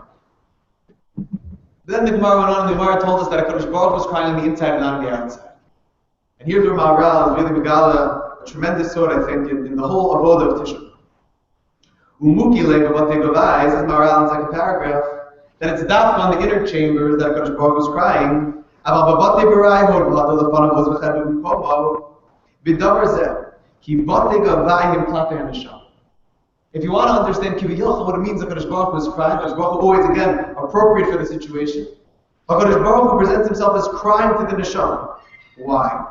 When we talk about Hashem crying b'mistar in that inner chamber, in that inner place, it's HaKadosh Baruch Hu crying on behalf of the neshama which feels so broken. Moshe Amr, the Gemara says in the first paragraph of Brachos, Ma HaKadosh Baruch Hu yoshev b'chedrei chadar, ma neshama yoshev b'chedrei chadar. Just like HaKadosh Baruch Hu has a concealed place, the neshama is also the concealed part of ourselves. And therefore HaKadosh Baruch Hu appears to comfort the neshama, so we have to cry with the neshama. That's the Maharal we're told. Vel neshama HaKadosh Baruch Hu appears b'bechia, ki ha-neshama sheyosheves b'chedrei chadar b'vadei chaseira k'shachar beis hamikdash. Says the Maharal, which part of a person is hurting the most with the Chorban beis hamikdash? The neshama was hurting the most. The neshama felt the chisaron of Chorban beis hamikdash. Shebizman shebeis hamikdash kayim, hayel neshama kapara de karbanos beis hamikdash, v'hayin nevuah, v'torah. Everything that was shaykh to the neshama, whether it was Torah, nevuah, the opportunity to bring karbanos and receive kapara. All of those devarim, says the Maharal, which are shaykh to the neshama, with the loss of the beis hamikdash, all of those things are chassid. Torah is not the same. Nevuah is lost. Karbanos are lost. But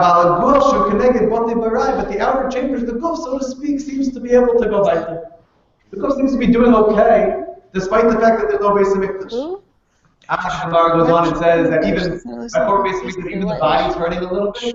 Concludes the Maharal in the last line, just for a moment, the guf, the whole brio is broken for a moment. But afterwards, after the chorban, after that reality set in, says the Maharal, paraphrasing the Gemara, the body is able to go weiter. The body is still able to enjoy a slice of pizza, a good roll of sushi. The body is able to enjoy the pleasures of this world. It's not so bad even after the Chorban. But the neshama is so broken on the inside. Things of the guf are able to function. But the neshama, HaKadosh Baruch Hu is crying in the star in that hidden place, connected to the neshama. Because the neshama with the Chorban beis hamikdash would never be the same. And Maharal concludes his words in a very deep and mysterious way. And there's a deeper secret, perhaps, a deeper layer, perhaps, to the sunnah. So Maharal is explaining Chazal. Again, HaKadosh Baruch Hu is crying on the inside, connected to the neshama. HaKadosh Baruch Hu is rejoicing on the outside, connected to the guf, which is able to survive, to do okay even after the fall. Everyone knows that the Rav Shitzer was always besimcha. His avodah was always b'simcha. He was connected very much throughout the year to the mitzvah of Sukkot, Man Simcha. That was the avodah of the Rav Shitzer. So you can imagine, when you came to these days, when you came to the 3 weeks, when you came to the 9 days, you came to Tisha B'Av, the avodah by the Rav Shitzer was a different anhaga. The Sefer Ol Naftali was Shinyur Al that brings the following nice. It says that the Rav Shitzer would come to Beis Medrash, Beis Knesses for Tikkun Chatzos, and people would gather, and everyone would come in, their heads were hung low, and they walk in and try to create a mood to approach these days. And the Rav Shitzer would come in, and he'd be pacing back and forth across the Beis Medrash, singing, dancing. Everyone ignored him, they let him do his thing. But he'd be singing the beautiful songs, Nigunim, to the words of the Shlosh Regalim, to the Musaf of Shlosh Regalim, Vashev Kohanim Lavodasim, Levin, the Shir, Zimra. And everyone else is crying, B'chios, Tikkun Chatzos, trying to feel something, trying to understand Shechita B'Galusa. And the Rav Shitzer was having a good time in the back of his Medrash, pacing back and forth, singing the Gunim, at the same time that everyone else is trying to tap into these days. For the most part, they left him alone. One time, one of the Rosh Kal, the Chutzpah, they said to the Rav Shitzer, Rabbeinu, we don't understand. Everyone here is trying to create a certain mood. These are the 3 weeks, these are the 9 days. We're approaching Tisha B'Av. We're trying to tap into the Chorban, and you're having a good time. And Rav Shitzer paused in his place and he said, you don't think I'm as broken on the inside as all of you? You don't think my heart is totally broken and pained by the Korban? You don't think I feel the same pain that you feel? But how can I not rejoice on the outside, knowing that HaKadosh Baruch Hu is with us even in the guts? And the Rabbi went on to say an explanation of the pasuk that we said by it. Kumi roni balayla l'rosh hashmuros, shifli kamayim libech noach pnei Hashem. Second paragraph. Said the Rabshitzer, said Rabshitzer, Kumi roni balayla. You're wondering why I'm dancing around, why I'm singing roni milashon rina, why am I singing balayla in the middle of the galus? Everyone else is mourning, everyone else is crying. Zakva Efer, and I'm dancing in the base medrash. So you ask, Kumi roni balayla, is this the time for dancing? So I respond to you, Shifli kamayim libech. You don't think my heart is crying as well? You don't think on the inside I'm as broken as you are? But how can I not dance? How can I not rejoice when I think about the end of the pasuk Noach Pnei Hashem? When I stop and pause for a moment, I realize HaKadosh Baruch Hu. As the Gemara says in Megillah, Galus Babel, Shechina went with them. Paras and Yavan, Shechina went with them. Galus Edom, Shechina is with us. So how can I not rejoice a little bit? Even though Shifli kamayim libech, even though I'm broken on the inside, how can I not rejoice externally when I think about the fact that Noach Pnei Hashem? Yitab Panim wrote a mimer called the Yefela Einayim. And in Os Yud Ches he describes that Tekufa when the Yismach Moshe was becoming a chassid. And one of the things that bothered him most by the Chassidim is that the Chassidim are always besimcha.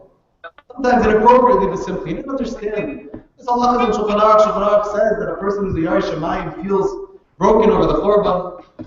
And it seemed that the Chassidim didn't hold on this. There was always a simcha on their face. And Yismach Moshe traveled to the Chozah, whose yard site is today, Tisha B'Av, the yard site of the Chozah Levin.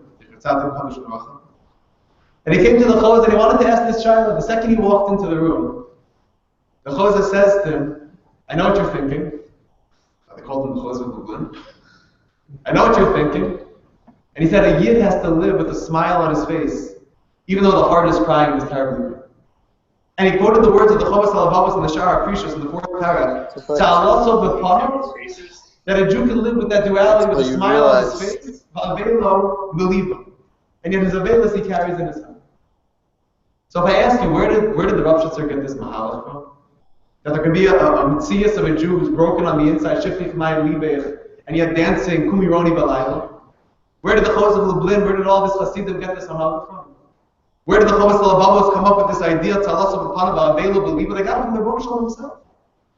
They got it from their Rebbeinu Shalom in Act Gemara and Chlagig on Daf Peh with the explanation of the Maharal that it's possible for the neshama to be crying on the inside, b'mistarim tifke nafshi, and yet b'chitzoni is b'votei barai in the outer chamber is always b'chedva b'kom. But I want to try to make sense of those last few words of the Maharal.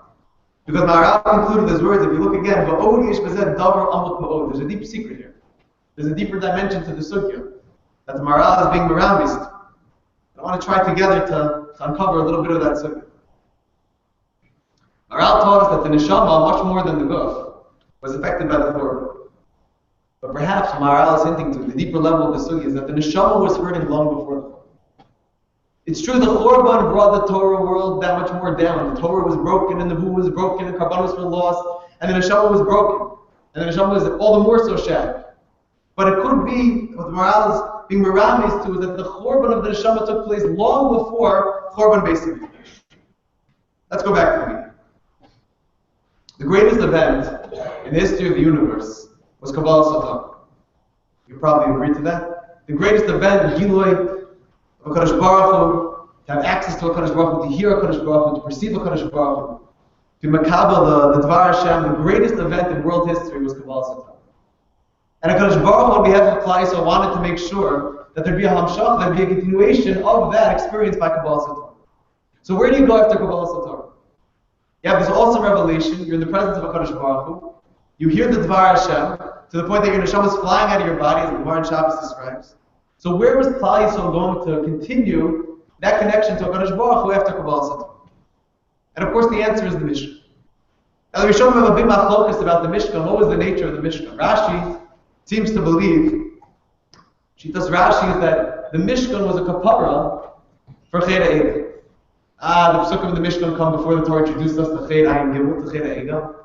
And yet Rashi understands that really it's a tikkun for Cheda Egel. The Mishkan was a possibility to maintain a connection to HaKadosh Baruch Hu as a tikkun for Cheda Egel. Ramban disagrees entirely.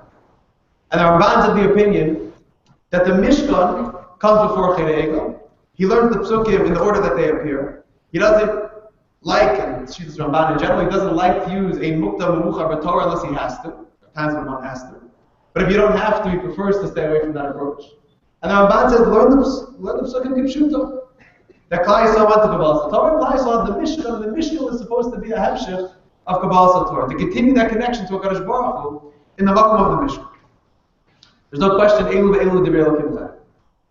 But the truth is, Chazal already ramiz to us that the tachlis of the Mishnah was deeper than serving as a tikkun for Cheda Edo, and the tachlis of the Mishnah was deeper than serving as a hemshech for Kabbalah Torah. What was the tachlis of the Mishnah? The tachlis of the Mishnah was the purpose of creation of the universe. Let's take a look together in source number 3. Vahi biyom chalos Moshe al-Akimas HaMishnah. It was on the day that Moshe finished, Vahi biyom chalos Moshe, when Moshe finished the Mishnah. It says the Medrash, chalos is a lashon of tachlis. Vahi biyom chalos Moshe Rab Amar Kol Makom Shu Omer Vayihi Davar Chadash. Anytime you encounter the word Vahi, something new is happening. Something greater than ever before is happening in the world. It says, Rab, there was a hashras hashtina with the Akamas HaMishnah like never before. Comes along Rabbi Shimon Bar Yochai, who we know always has a deeper perspective. Says Rabbi Shimon Omer, Kol Makom Shu Omer Vayihi Davar Shahaya Nifsak Lahar Bayalim B'Chazar L'Kamosha. Says Rabbi Shimon Vayihi means the restoration of something that was supposed to be. There was supposed to be a Hashras HaShechina in the world. That was the tachlis of the Bria. That's why God created the world. There was a period of Hashras HaShechina that was lost in the Lahar Bayalim. And the Medrash goes on to describe Shittas Rabbi Shimon.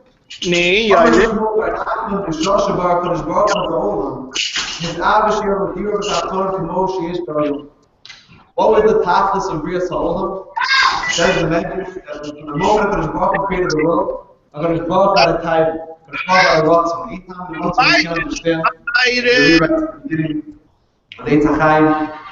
This Avish Yelo Dir B'Tachton, HaKadosh Baruch Hu had a ratzon, he had a desire, whatever that means, Kiviyachon to dwell amongst the Tachton, K'mosh Yesh B'Al Yom.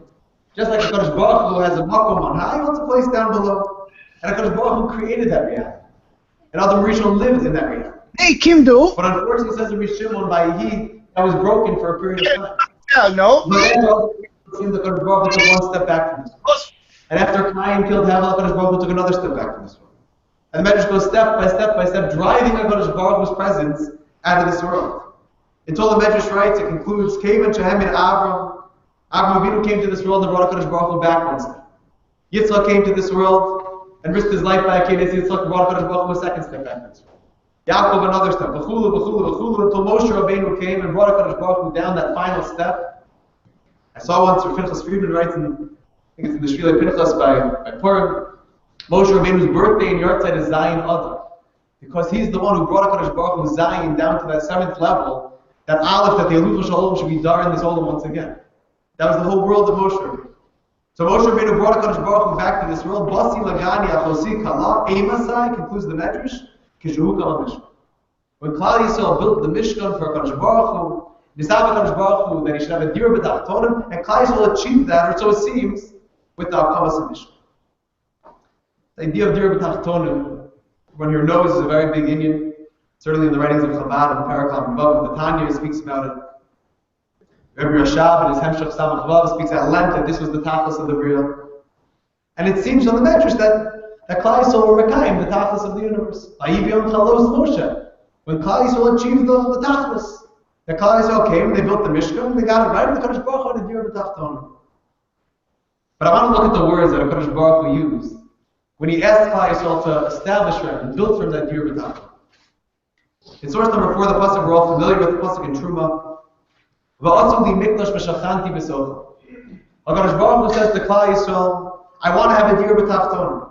Make me a mikdash v'shachanti b'socha so I can dwell amongst you. So what do Klal Yisrael do? Like the good people that we are, they respond in a very generous fashion. And everyone's donating, and everyone's moved to donate to the Mishkan. And they're giving, and they're giving, and they're giving, and everyone's pitching in, and everyone's helping. And the Mishkan is crafted, and it's so beautiful, aesthetically so beautiful. Spiritually, every bit of the Mishkan, every bit of every wall, every curtain is filled with all sorts of Ramazim and Pnimius and Sodos HaTorah. all sorts of Kabbalistic intention, lofty kavanos built into every bit of the Mishnah.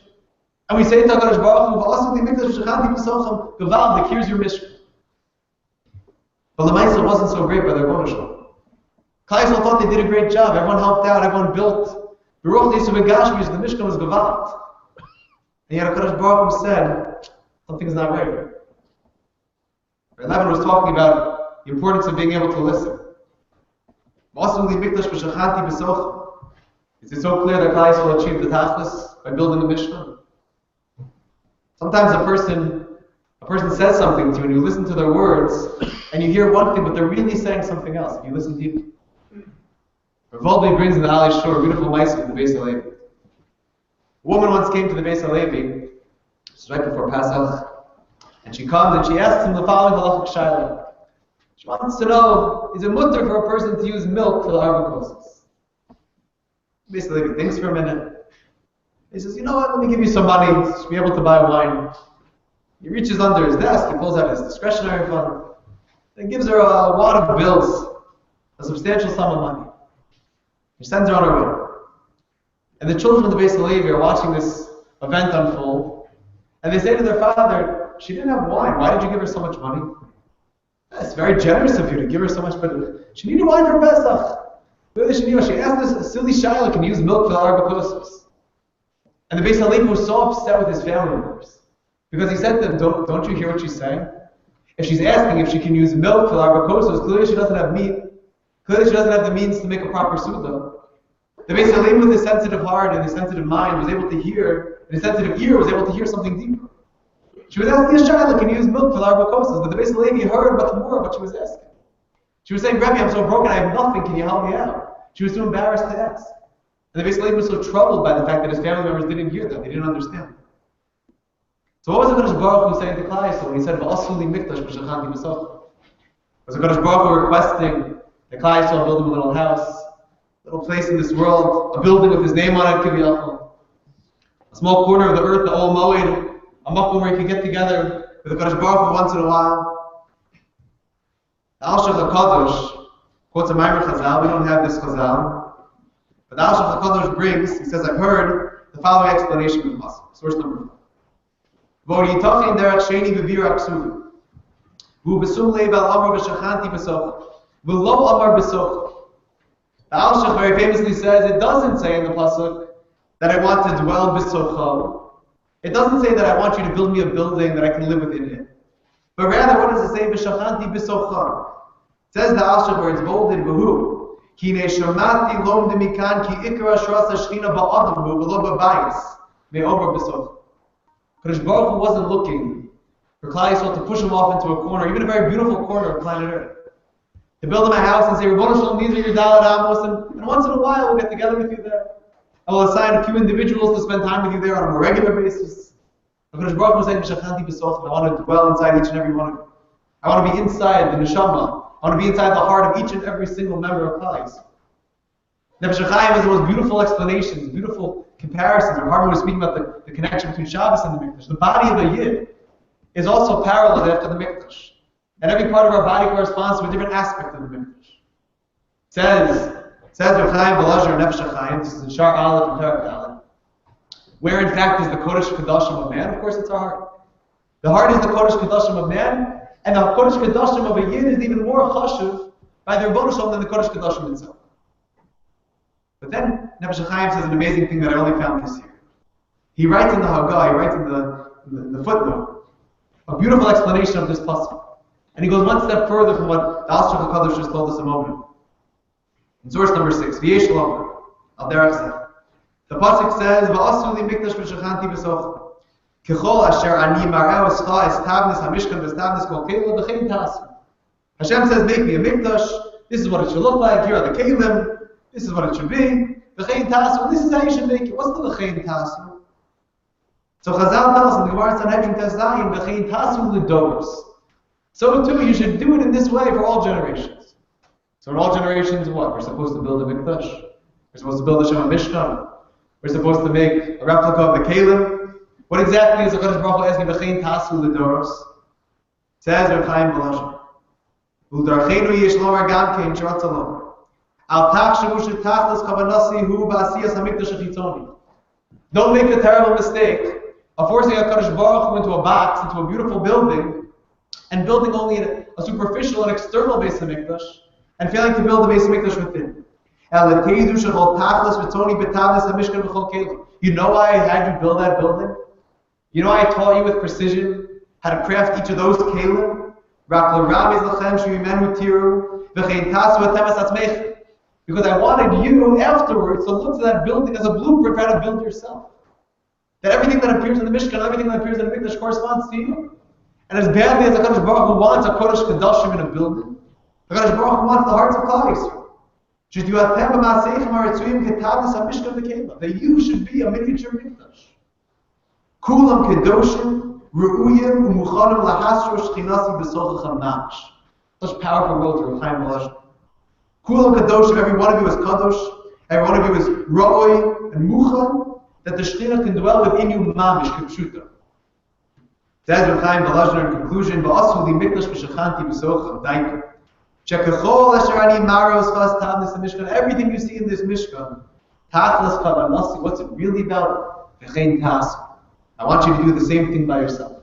I want you to build that same thing for me, with me, inside of you.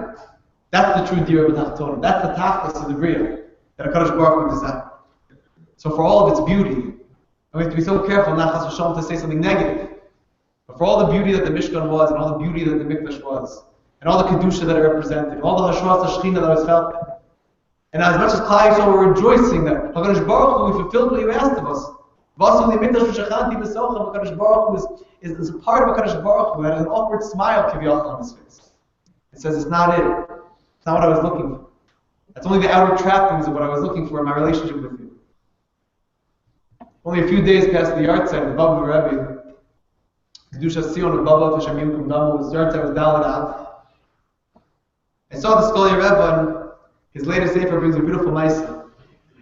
It says that the Kedusha Sion had a Chassid who was leaving to America. He had the Rishus, the Rebbe gave him Rishus. He had to go to America, whatever it was. And he spent that last Shabbos by his Rabbi by the Kedusha Sion. And he was sitting Friday night by the Tish, and the Rebbe was giving out kugel. And he calls over this Chassid, and he gives him a nice big piece of potato kugel.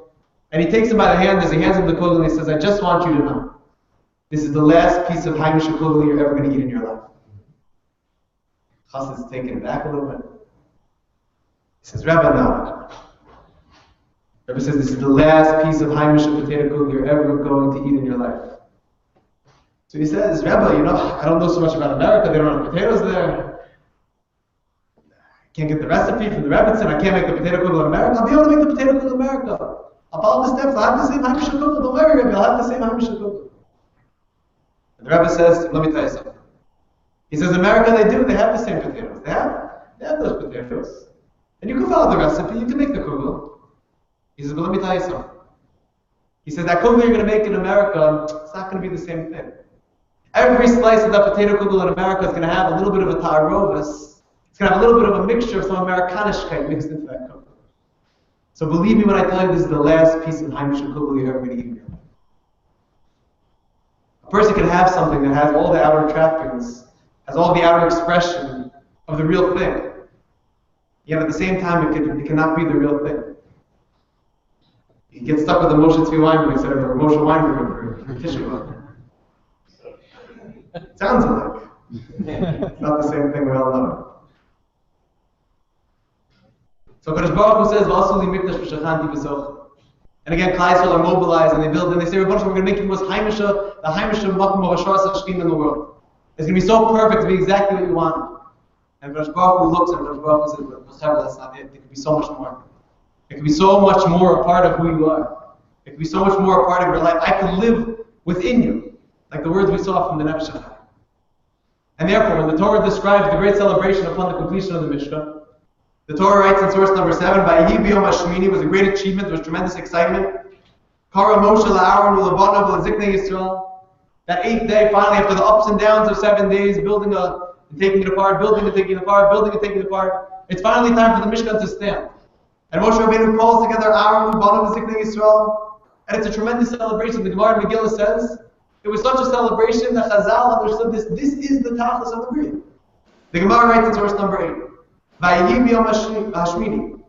B'tanya. Also ayom is a simple of the HaKadosh Baruch Hu kiyom shenibrau bo shamayim v'aretz. This was it. This was the Dira B'tachtona. Chazal themselves, Masechet Megillah, are saying it was a simple of the HaKadosh Baruch Hu, like the creation of the world itself. This was the tachlis of the world, finally being achieved. Vayihi b'yom hashmini. It says Vayihi b'yom hashmini, and it says Vayirei boker yom echad. This was it. And yet the Halakha Rishner, we saw a vision, saw this pasuk in a totally different way. He read this pasuk and his heart was broken because the Rishner sensed lahavdil, something of a potato kugel that was less than authentic. The Rishner, it's brought me Pia Shmuel in my Yanos HaNetzach in source number 9, Parsha Shmini. The Rishner asked a simple question. Vayihi b'yom hashmini. Chazal tells us that Vayihi is a lashon of tsar. Vayihi is a lashon of something not being right. What was possibly not right? Vayihi b'yom hashmini. The Mishnah would finally stand. The Gemara in Megillah says it was a simple of the HaKadosh Baruch Hu, like Brias Shemayim Ba'aretz. It says the Rishner in source number 9. Mahai hatzar b'yom hakamas hamishkan. And the Rishner explained as follows. Kol ikar hakamasor shel hamishkan yesh bo mishum askar sar. A Jew, an authentic piece of potato cooking. A Yid whose heart's in the right place would look at the Mishkan, and every time he looked at the Mishkan, what would he see? He would see the pain of the failure to create the true Dira B'tachtona. It was a maskara sar. Because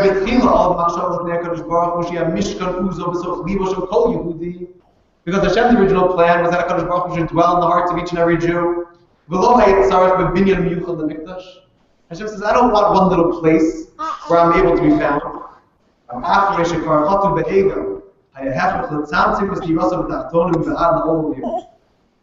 Baruch Hu said, because of the lowliness of Klal Yisrael, I was forced to be reduced to that building, that old Yeri.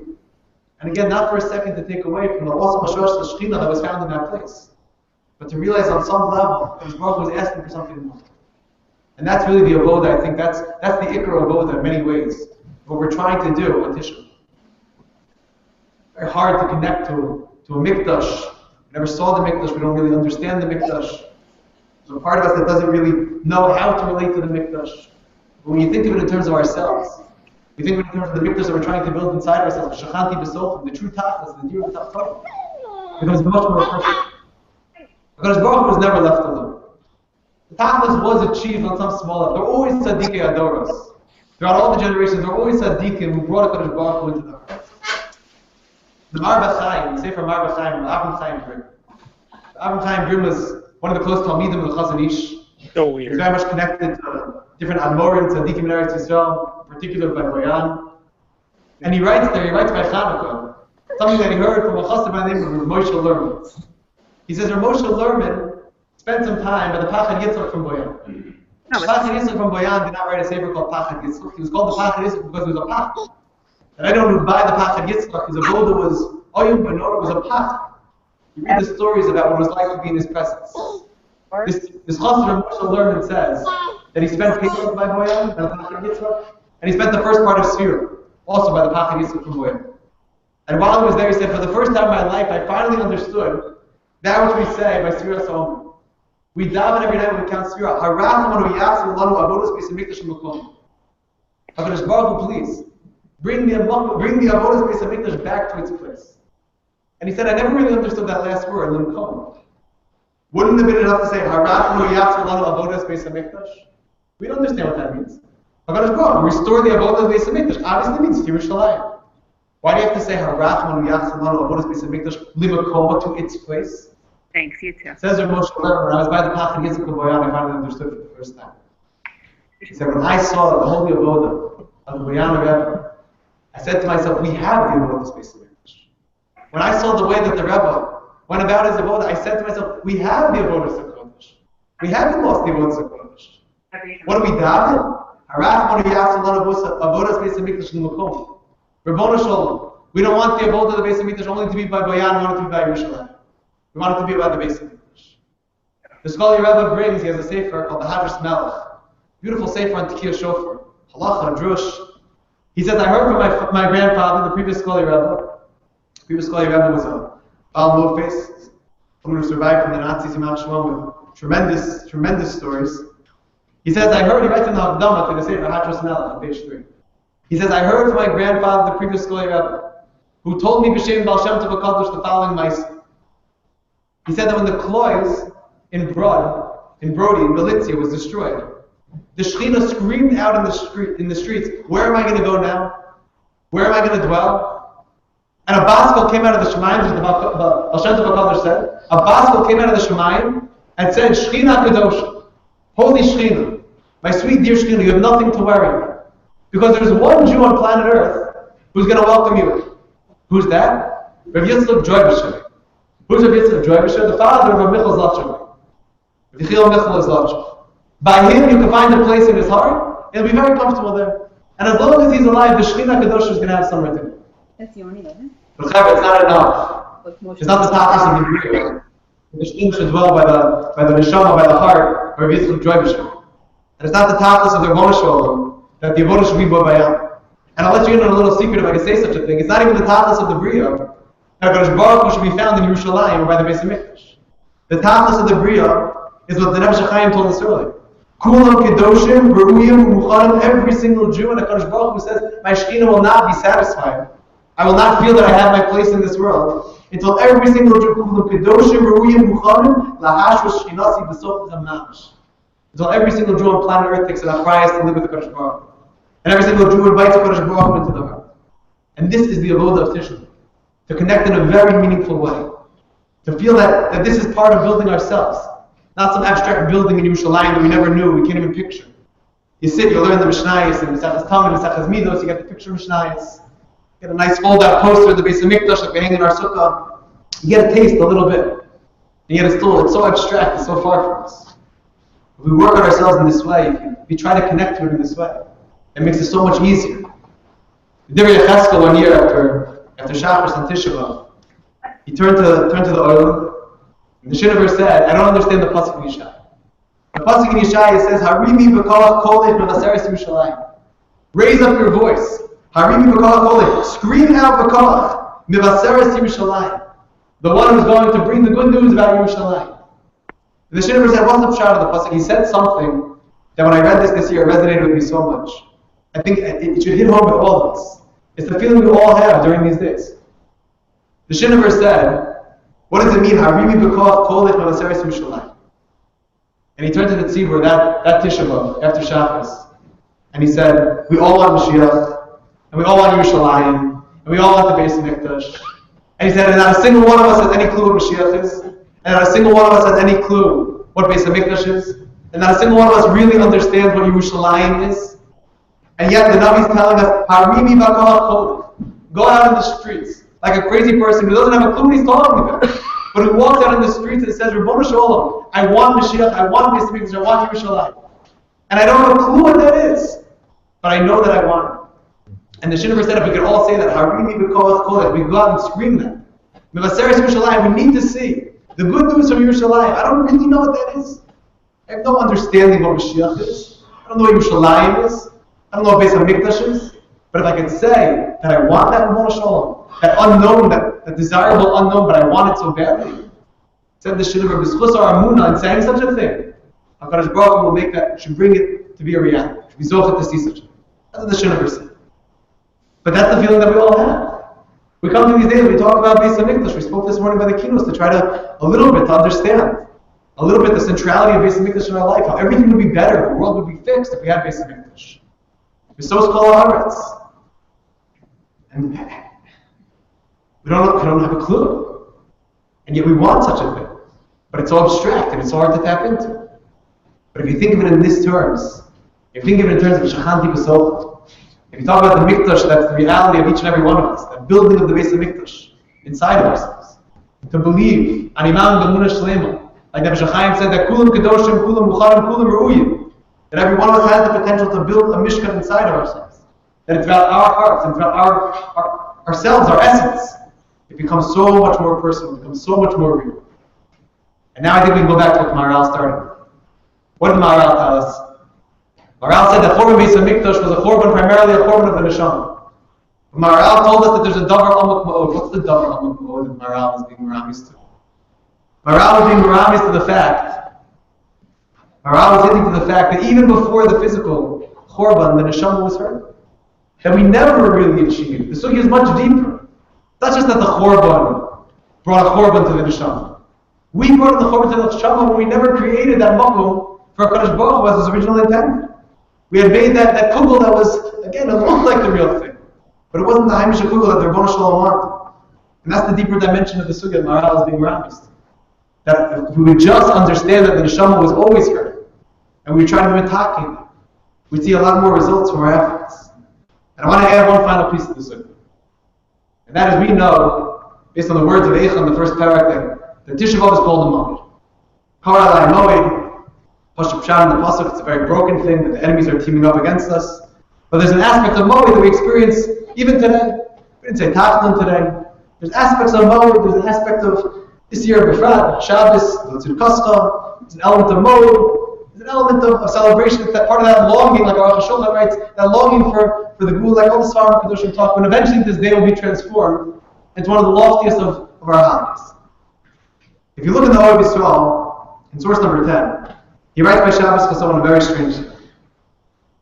The Heilige Alter Rav writes that Shabbos Chazon is the greatest Shabbos of the year.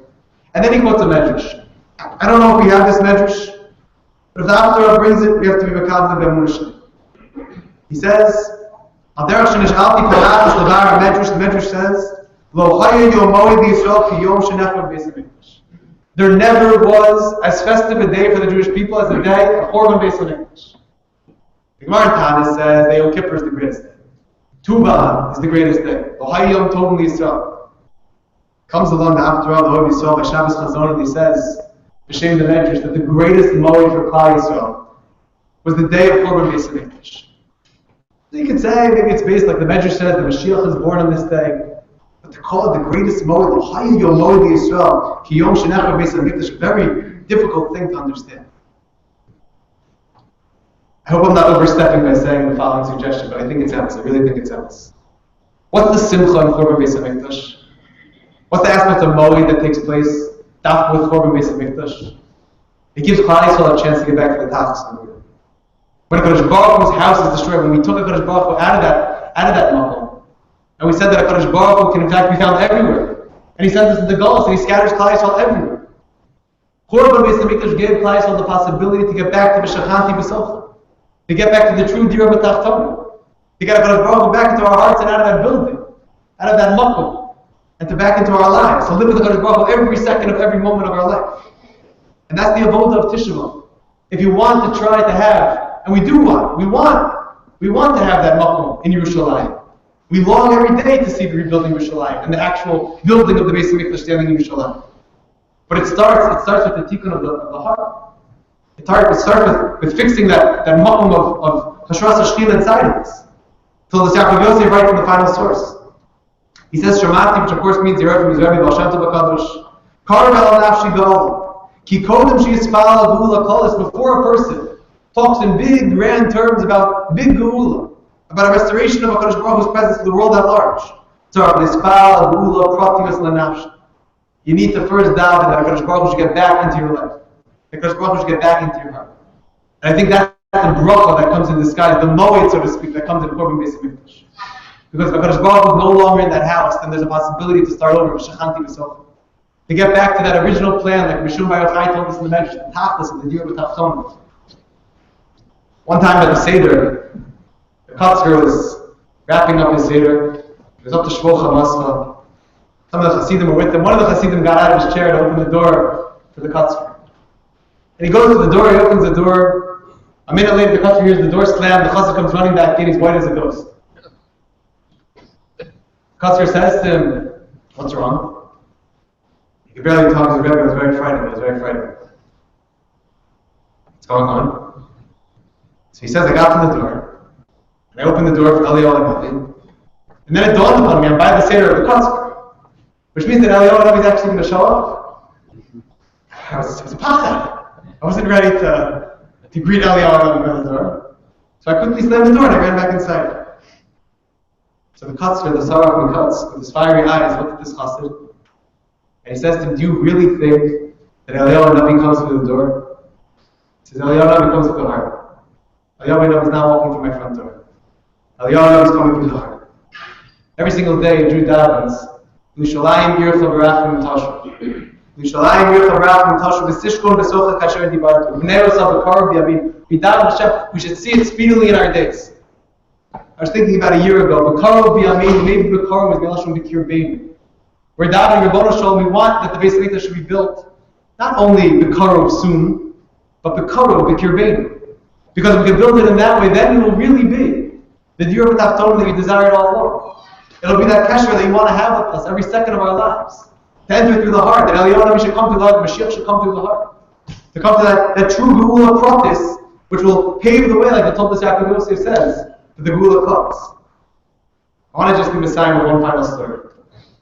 And that is, of course, the famous meeting, and I'm sure Rabbi's spoken about many times, that first encounter between Rav Tzadok Cohen of Lublin and his Rebbe Dishmitzer. Many different accounts and different svarim, how it's brought down. I'm going to share the nusach that Rav Freifeld used to tell. Rav Tzadok came, he was traveling around, he found himself in the Beis Medrash in Ishbitz, and wasn't interested, he wasn't impressed. Tzadok came from a long line of Snagdim, Rabbinic dynasty. Tzadok was a great genius, he was a young man at the time. And he comes to the court of the Ishbitzer, and he's sitting in the Beis Medrash and he's learning, gets a tap on the shoulder. The Rebbe would like to speak to you. Tzadok gets out of his chair, he comes inside, he's standing in front of the person who would eventually shape his entire worldview. And the Ishbitzer says to him, young man, what's your name? So Tzadok says to the Ishbitzer, if you're a real Rebbe, you should know what my name is. So the Ishbitzer says, who says I'm a real Rebbe? Who told you I'm a real Rebbe? The Ishbitzer says to Tzadok, tell me, are you Ben Torah? So Tzadok says, yes, I'm a Ben Torah. The Ishbitzer says, how am I supposed to know if you're a Ben Torah? So Tzadok says, you can test me on anything. So the Ishbitzer says, what makes you think that I have the kelim to even test you? Who says I'm a Ben Torah that I can even test you in Torah? I don't even know what to ask. You can see where the conversation was going. At some point in the conversation, Rav Tzadok says to the Ishbitzer, you should just know my father is Mechavi Talmidei Chachamim, both those who are non-Chasidim and even Chasidim Talmidei Chacham. The Ishbitzer said, oh, so now I know that you're a Talmud. Now I know you're a Ben Torah. Because the Gemara says in Shabbos Daf Chav Gimel that a person who is Mechavi Talmidei Chacham will be zocheh to have children who are Talmidei Chacham. Now, Tzadok was a little bit impressed for the first time. This is how things went. Rav Tzadok spent Shabbos, that Shabbos by the Ishbitzer. And all Shabbos he was trying to pull him in. He said, Friday night, come sit by me. Thanks, but no thanks. Shabbos by the meal, again, Rav Tzadok rejected his offer. By Shabbos Shunis, Rav Tzadok was standing in the back like a real Isnayim with the Sefer open, Rav the Rav, and everyone singing.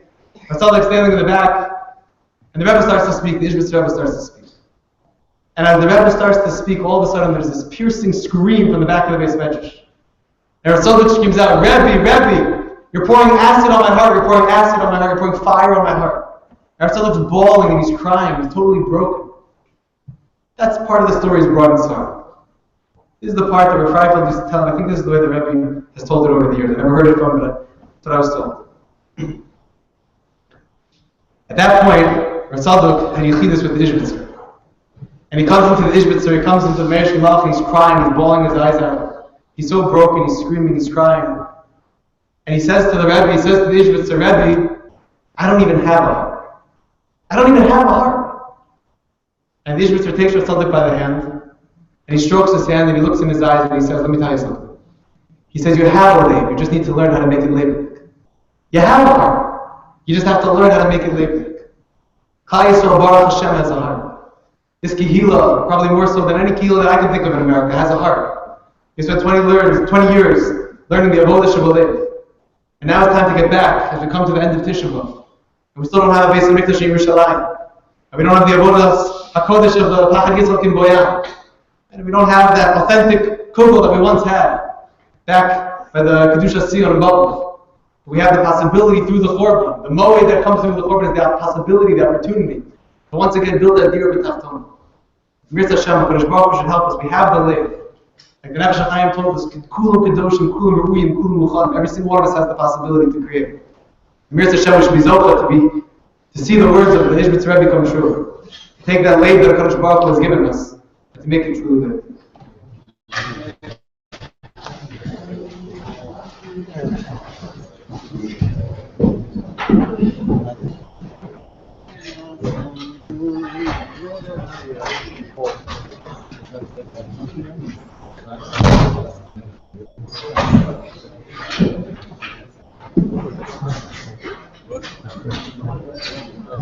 So was it then?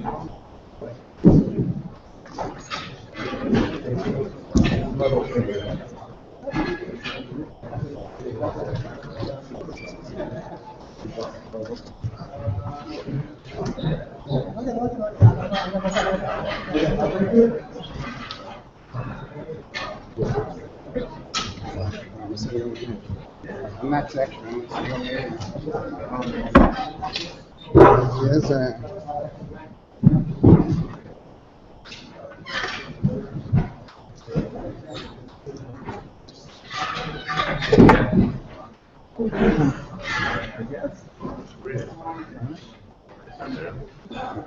I'm sorry. I'm going to leave the house. I was in the sun. Good. Huh? Right? Hartman. Wherever you are. Wherever you are.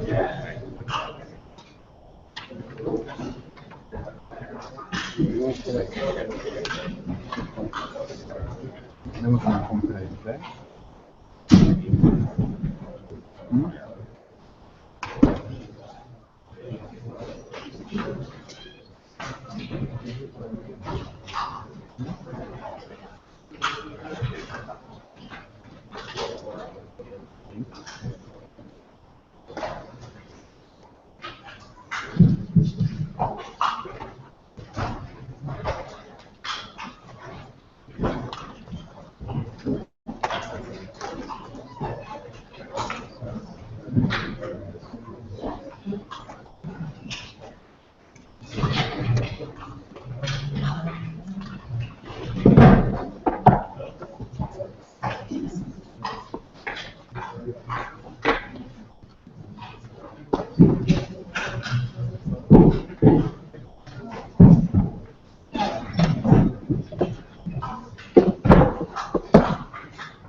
היום יום שבשעה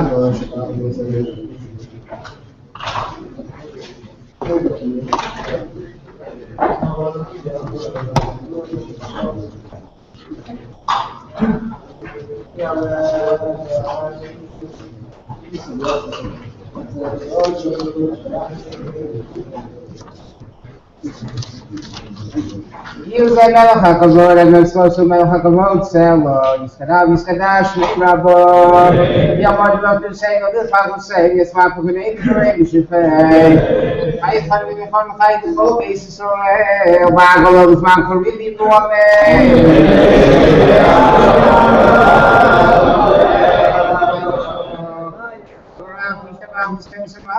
say, you said that some makes a lot of job. My love, come across as you was, your husband, and you are your woman.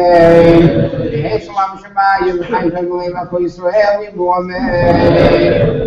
Session, yes, a show of a lady for Israel, woman.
أنا خير أنا شرب ما بيسال الله أكثر الله أنا يوز لي أبويتين أدري بريء سامو وشلom سلام يسكداش من ربو يا الله ربي سيد ربي سيد اسمعك فنيت كوري بشفاء خير من خير خير يسوع وبعد الله بزمان كوري بيبوامي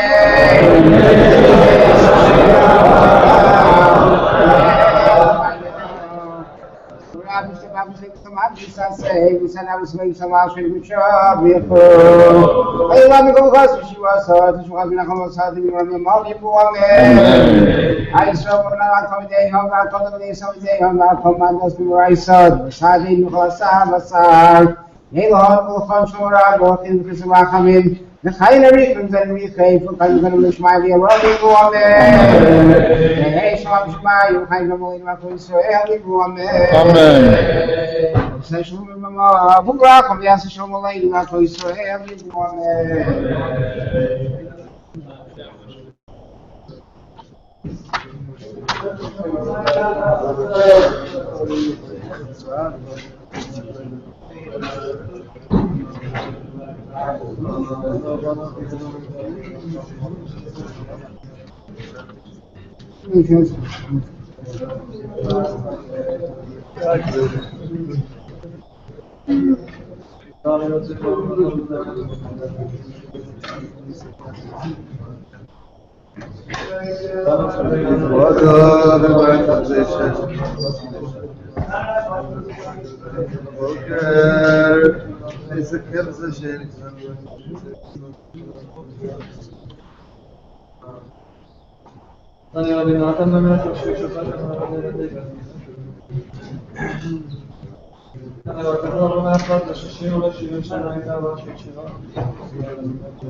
Asher nishmat Elohim, v'tdaber aleim, arbes zarachem kechokvei hashamoyim v'kol haaretz hazos asher amarti yetem l'zarachem v'nochalu le'olam v'yinochem Adonai el horo asher diber lasos lano.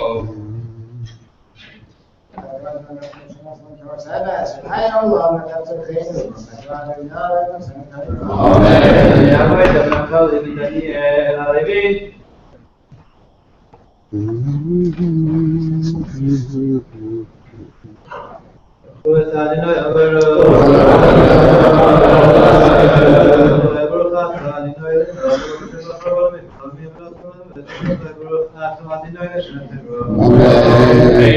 ויאמר אדוני אל משה צל לך שני לוחות כהנים כראשונים חזרתי על הלוחות הדברים אשר היו על הלוחות הראשונים אשר שיברת וכי נכון לבוקר ויוליס בבוקר על הר סיני וניצבת לי שם על ראש ההר ואיש לא יעלה עמך וגם איש לא ירא בכל ההר גם הצאן והבקר אל יראו אל ההר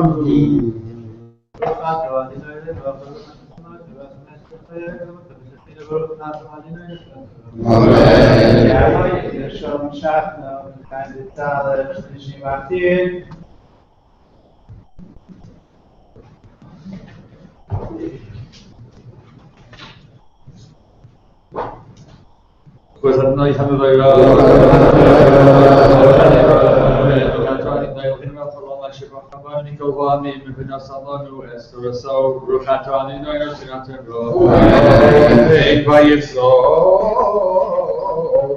סבונים כראשונים וישכם משה בבוקר ויעל על ההר סיני כאשר ציווה אדוני יוסו ויקח בידו שני לוחות סבונים וירד אדוני בענן ויצייצב עמו שם ויקרא בשם אדוני ויעבור אדוני על פניו ויקרא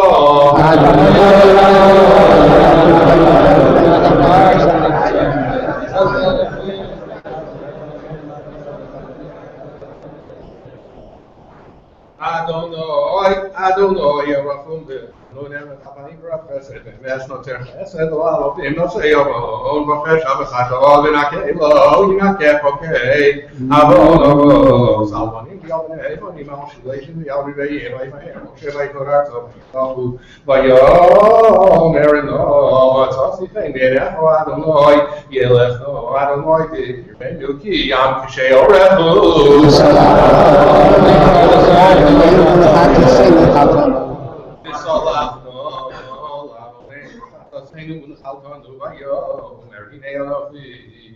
Correspondence negate column and close Asher on the group for it's a column give your all Asher I thought the Kirbo as I say I don't like you know Asher Ani Osenimo Ruchat Rani no Elohim Elohim Shinas Lama Tasabes V'Chay Olam Matav So Chinu Ruchat Rani no Shinas Lama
Baruch atah Adonai Eloheinu melech haolam asher bachar b'yei tovim v'rotzon b'chila v'yames Baruch atah Adonai Torah Moshe Abdo Yisrael Amo v'yayivanes v'tzadem Yehoshua Adonai yimatzao tirohu yitzorah Yazo Rasha Darko Visha Ben Nafshikoson Yeshua Adonai V'Rachamehu V'Eloheinu V'Elislo Ilo Mashrovzai Mashvo Seichem V'Orachechem V'Dirochoi Niyo Adonai Yigavu Shamai Me'oretz Ken Gavu Drachai Darachechem Mashvozai Mashvo Seichem V'Hi Kashayevei Hageshem v'Hashem Heleg min Hashemayim Shama lo Yeshua ki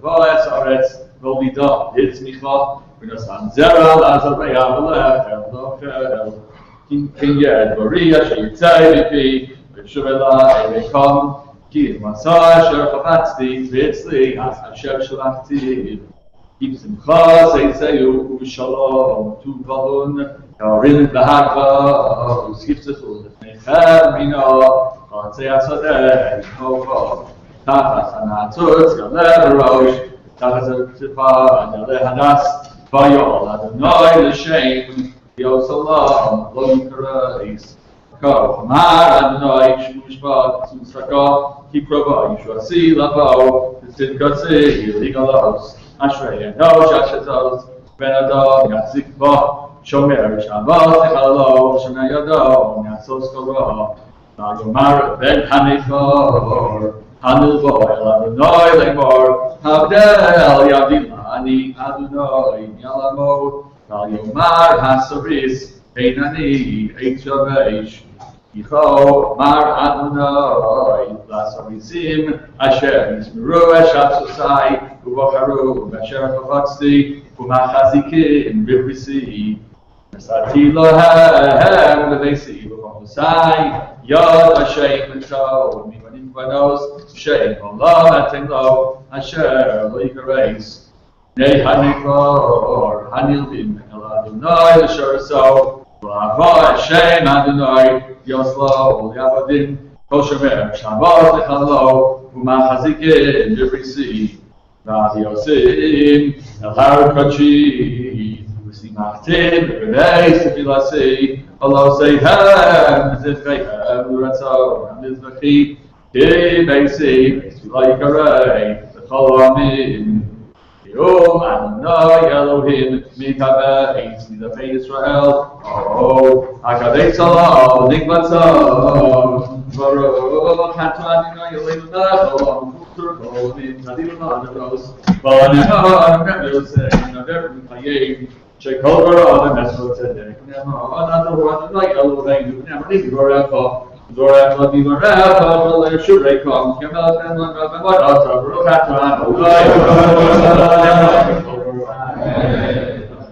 Yom Kippur She Yavim Hero Yomei Baruch Hatu Adonai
חסידי ונלך לשובו, חני שומעים וכיכדם. וחרביס חדש מעירבו, ביום אשר נושא ונבחר נושא, יושבק ונהי בקרב בשפי. וחי כל מיכון, חי כל ביס ישראל, בעגולו בזמן קריב דיברו אמן.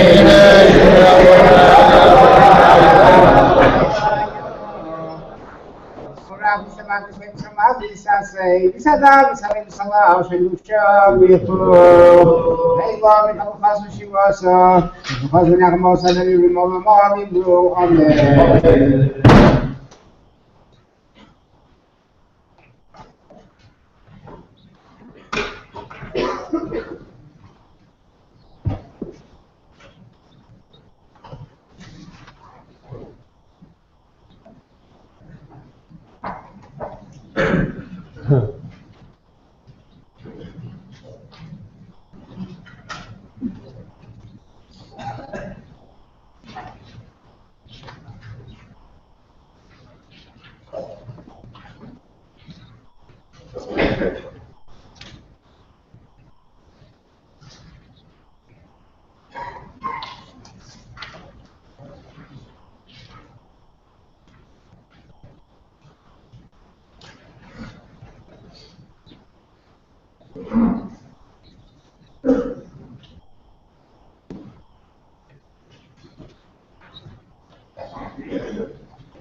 Maybe I keep this thing.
9:00.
Joshua.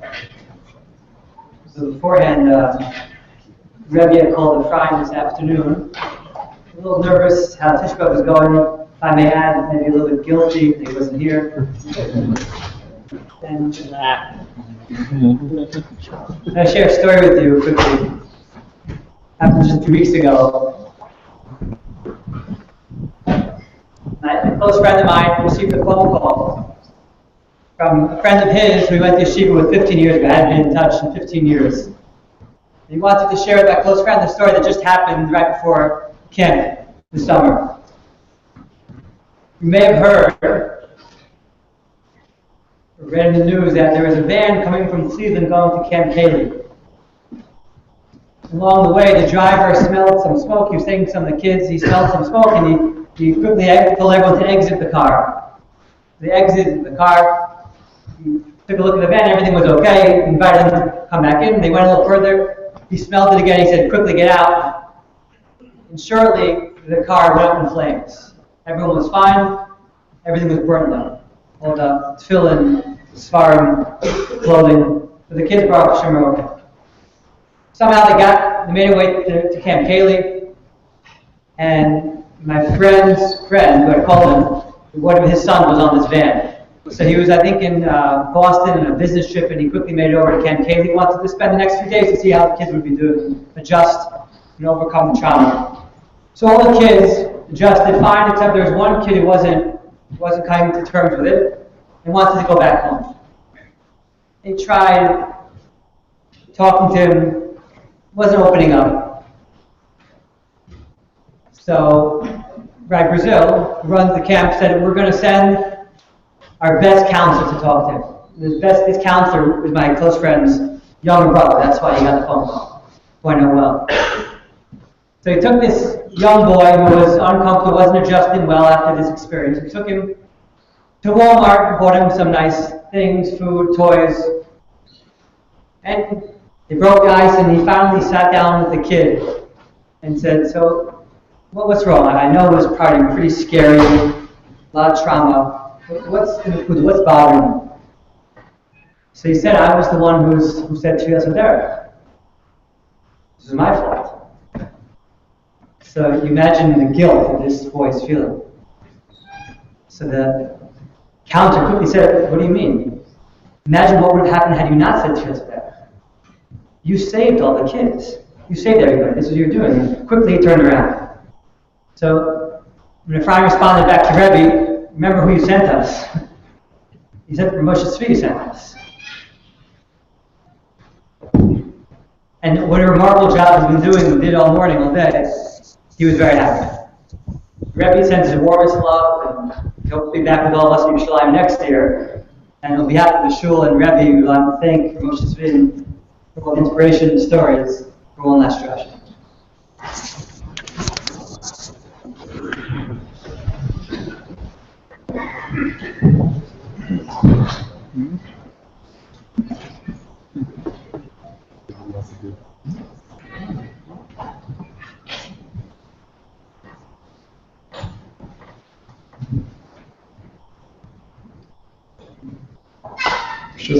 It's been a big schus to spend the morning with the Kehillah. B'ritz Hashem, we should be zocheh, like you said, to all be together next year in Yerushalayim. Everyone's felt in their life the feeling of an unfulfilled promise. Looking forward to something, you're anticipating something, there's a specific time, you're waiting for something. It could be something petty, like a package in the mail. It could be larger that you're looking forward to, a particular date in your life. And that feeling of anticipation as it's getting closer and closer, that frustration that comes, when unfortunately that reality is not met. There's a terrible heartbreak, there's that feeling of frustration. Sometimes you know it's going to come, but it's just not here yet. And I think that's probably the feeling that every Jew has at the end of Tisha B'Av every year. This is the drasha you hope not to give because you don't need to give it because you're already there. But once again, there's a feeling of an unfulfilled promise, the potential for Gula, the potential for Mashiach, and the failure to make that a reality. Chazal, in the Gemara in Sanhedrin Daf Tzav Zayin, are very critical of a person who's mechashiv the kids. A person who says that Mashiach is coming by a particular date. The Gemara says, Tipach Atzman Shamachash Vikitzin. That the very essence, that the bones, that the essence of that person should rot, that the very machus should be overturned. And the Gemara gives an explanation. The Gemara says because of that particular date comes and goes, and Mashiach doesn't come, there's this terrible feeling of frustration. That if Mashiach didn't come, then Shuvei no Ba is not going to come. And therefore Chazal say so critically, Tipach Atzman Shamachash Vikitzin.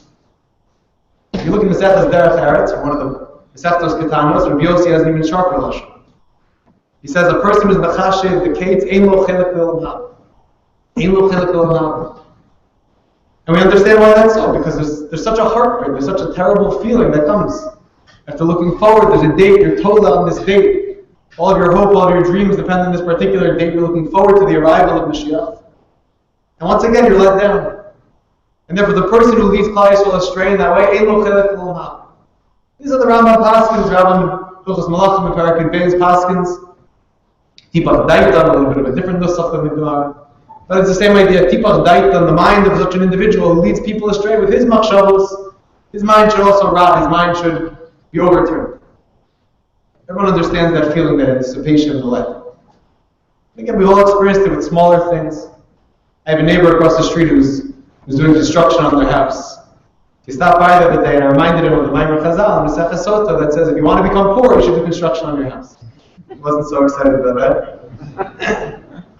Anyone who's done construction knows it's true. It always costs more, and it always takes longer than anticipated. So if a builder says you're going to be in by the end of the summer, and by the time school starts, your kids will be back in the home, and you'll be able to get back to work in a normal fashion. You won't be living by your in-laws, your parents, your neighbors, your friends. And then, of course, the end of the summer comes. It's September, and it's October, and it's November, and there's still... And again, it's a minor frustration. I had a friend who was in a terrible accident a little over a year ago.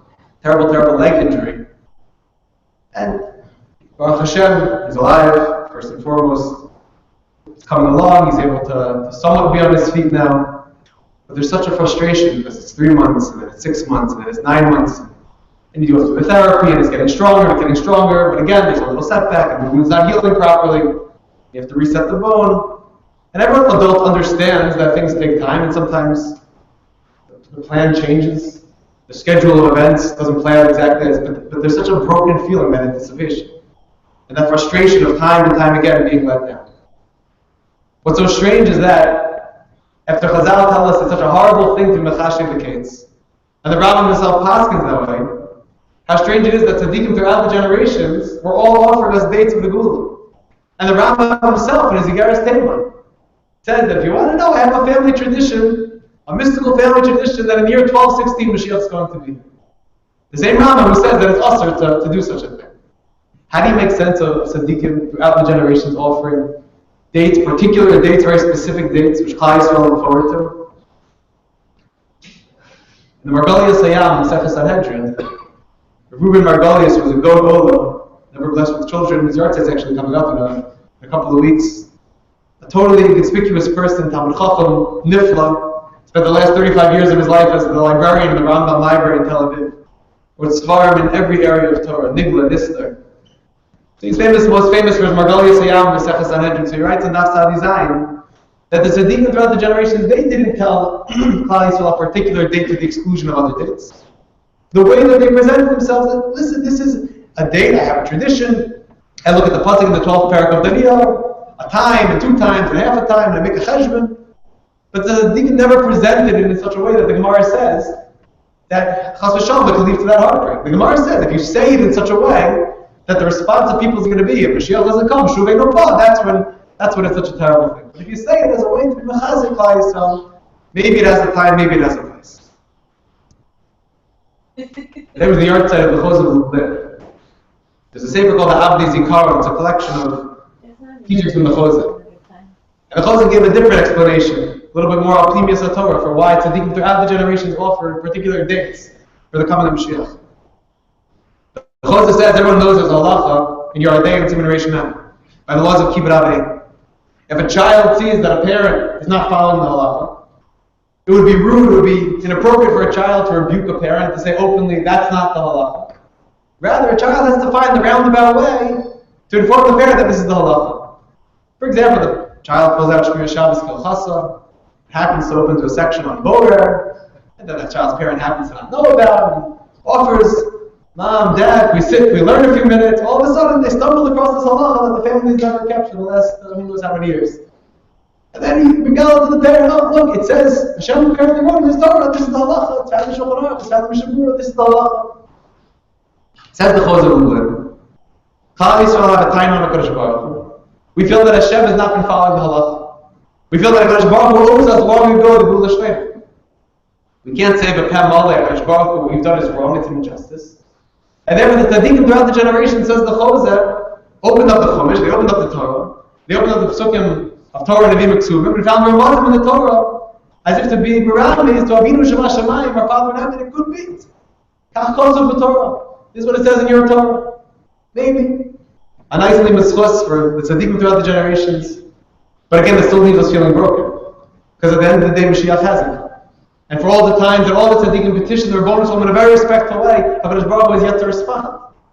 And that feeling of disappointment can literally kill a person. I'm sure many people have read, at one point, the work of Viktor Frankl, Man's Search for Meaning, his 1946 book. And he writes there on page 97 about a shocking thing that he saw. He said he had a friend who was in the camps, this was 1945. He had a friend who was, he said he was a well-known composer before the war, wrote operas. And he says that this fellow came to him, this was February 1945, and he says to his friend, he says to Viktor Frankl, I had this unbelievably vivid dream. And in my dream, a voice told me that we're going to be freed from our captivity on March 30th, 1945. And he saw that there was such a simple, such an excitement, such a hope. His eye had a glimmer in it, that maybe this could be it, we could finally get out of this hell of earth. And Viktor Frankl writes, as that date got closer, he saw how his friend was becoming so uncomfortable in his own skin.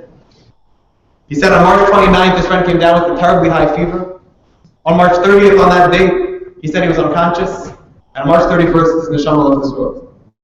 And Viktor Frankl writes, he says, look how a person's hope, look how a person's man's search for meaning, the whole book is about. How as long as you have something to live for, as long as you believe there's a possibility of something better that could come in the future, then a person could fight off that terrible typhus that this fellow was fighting off for all that time. But as that date rolled around, and that typhus disease overtook his body, Viktor Frankl says, superficially, it looked like he died from typhus. But those of us who understand the nature of the heart and the connection, man's spirit, man's desire, man's hope, to his physical well-being, understood that he didn't die from typhus, he died from a broken heart. 1860 was one of the big years that the Svarim were talking about based on a remez in the Zohar Kadosh for the Gula. And all the tzaddikim throughout the world were talking big things about Gula. 1860, it was a big year. There was one tzaddik, the Heilige Rabbi of Jikov, son of the Ravshitzer, that he spoke out of Pamela. He said, I promise you Mashiach is not coming. And all the tzaddikim said, Mashiach is coming. The Jikov got up and he made it known, my opinion is that Mashiach is vadai not coming in the year 1860. And later, the Jikvar, he actually passed away shortly thereafter. Everyone was talking about Sukkot of that year. He passed away shortly after Sukkot. And the Jikvar explained why he took such a stance against the tzaddikim. He said, you don't think I also believe that Rabbi is in the Zohar Kadosh, that Mashiach, this is his man that's right from Mashiach? He said, well, what's going to happen if that date comes and goes and Mashiach doesn't come? What's the spirit of Klal Yisrael going to look like when they feel so broken to know that HaKadosh Baruch Hu has rejected them and all the tzaddikim said that Mashiach is coming? So the Jikvar said, I'd rather be that tzaddik. Halavai Mashiach should come and I should look like a fool.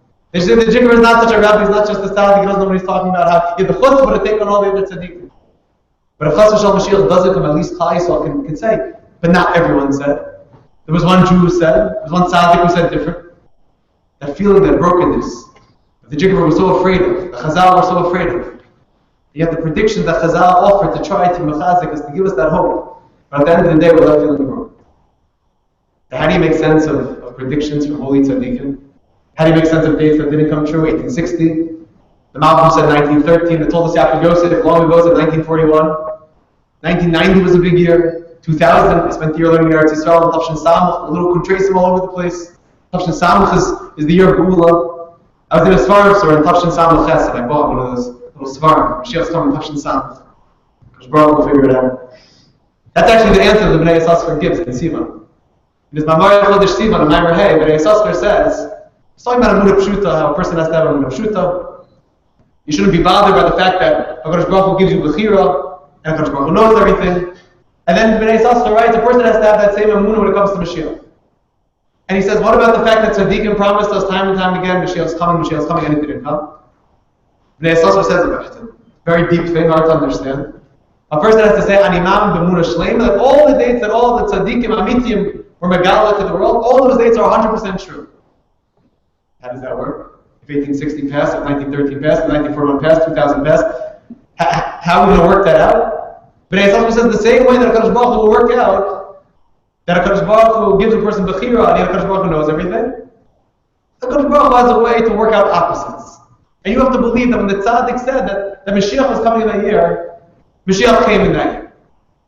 So again, we say, thank you so much for that beautiful chizuk. Thank you so much for being megalat to us that in Pnimius HaTorah, something happened with Pnimius in the year 1860, and in 1913 B'Pnimius Mashiach came, and in 1941 B'Pnimius Mashiach came.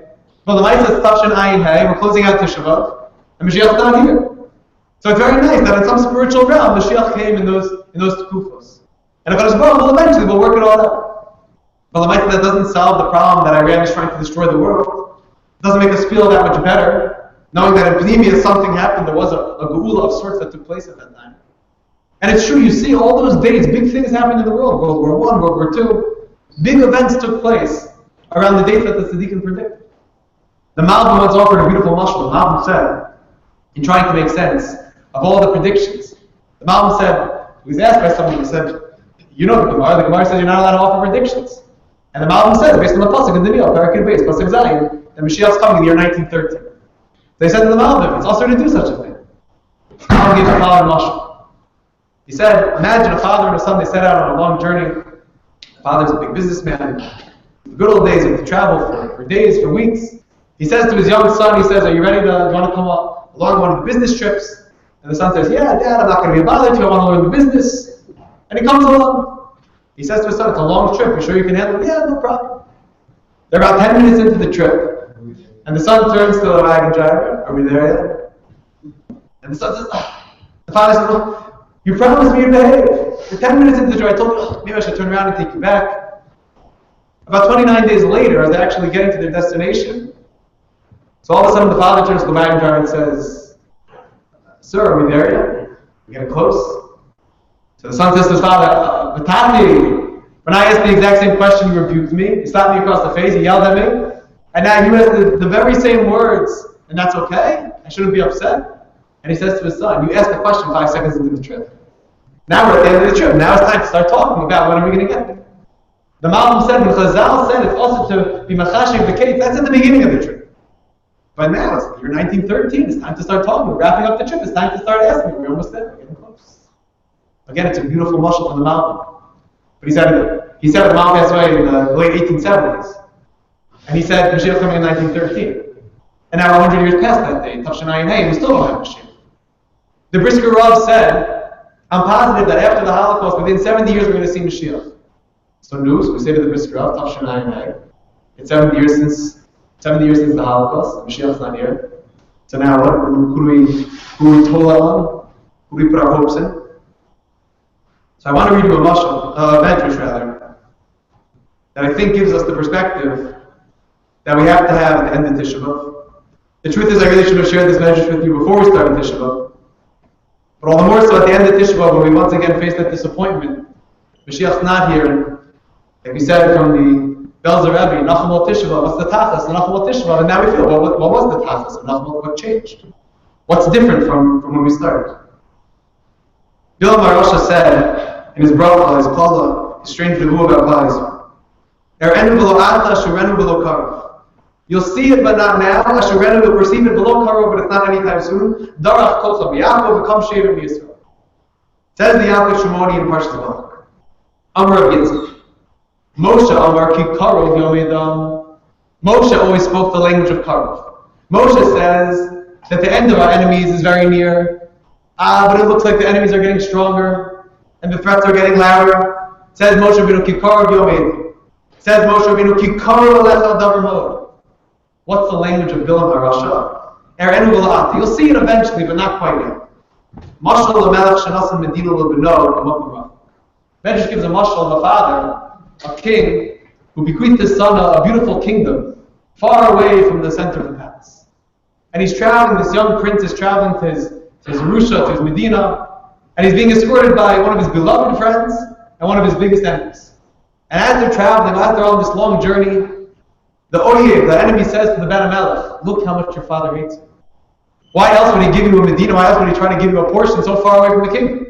He clearly doesn't like you. Says the Medrash, Niskara Daito Shel Ben. Katzra Daito Shel Ben Amelech. The Ben Amelech feels so broken. His beloved, his dear friend, turns to him and says, Medina. Now we're getting close. We're actually getting close to Medina. I know it's been a long journey. I know we're feeling very tired and worn out. But guess what's going to happen when we arrive? Your father has a gala event planned for us. All the pleasures, all the delights of the kingdom are going to be at your disposal. All of a sudden the prince felt a lot better. We have a choice to make when you come to the end of Tisha. You can take the attitude of the Moshe Rabbeinus of the world, the Yeshaya HaNavis of the world. We can develop a language of karov, and despite all the disappointments and all the times that we've been let down by the Rebbeinu Shalom, and all the tefillos and all the kinos that didn't become a tikkun, like Rabbeinu said, like Rabbi Nachman said. All those times that we petitioned and we pushed and we thought for maybe, yes, could it be? And we still feel so far. You can take the Bilam HaRasha attitude, someone will see, we all believe, it'll eventually happen, but not in your lifetime. Lo ata, not now, not this year, the same way it wasn't last year, and the same way it wasn't the year before. Or you can develop the attitude, the Moshe Rabbeinu attitude, the Yeshaya HaNavi attitude, Kikarav Yehoshua. The Rebbeinu Shalom attitude. That even though we've been disappointed, don't see the cup as half empty. See it as a step closer, a little bit more full. Like I said, it's the yard side of the Chozeh, and I want to tell a beautiful mitzvah from the Chozeh. The Chozeh, when he passed away, he left his Yerusha to one of his sons, Befrat, who was in charge of Yerusha, Rav Yosef of Turchin, Rav Yosef of Turchin. And Rav Yosef was traveling back to Turchin, and he had many of the possessions of the Chozeh with him. And he stopped off at an inn. And he spent the night there, and the intention was to travel on the next day.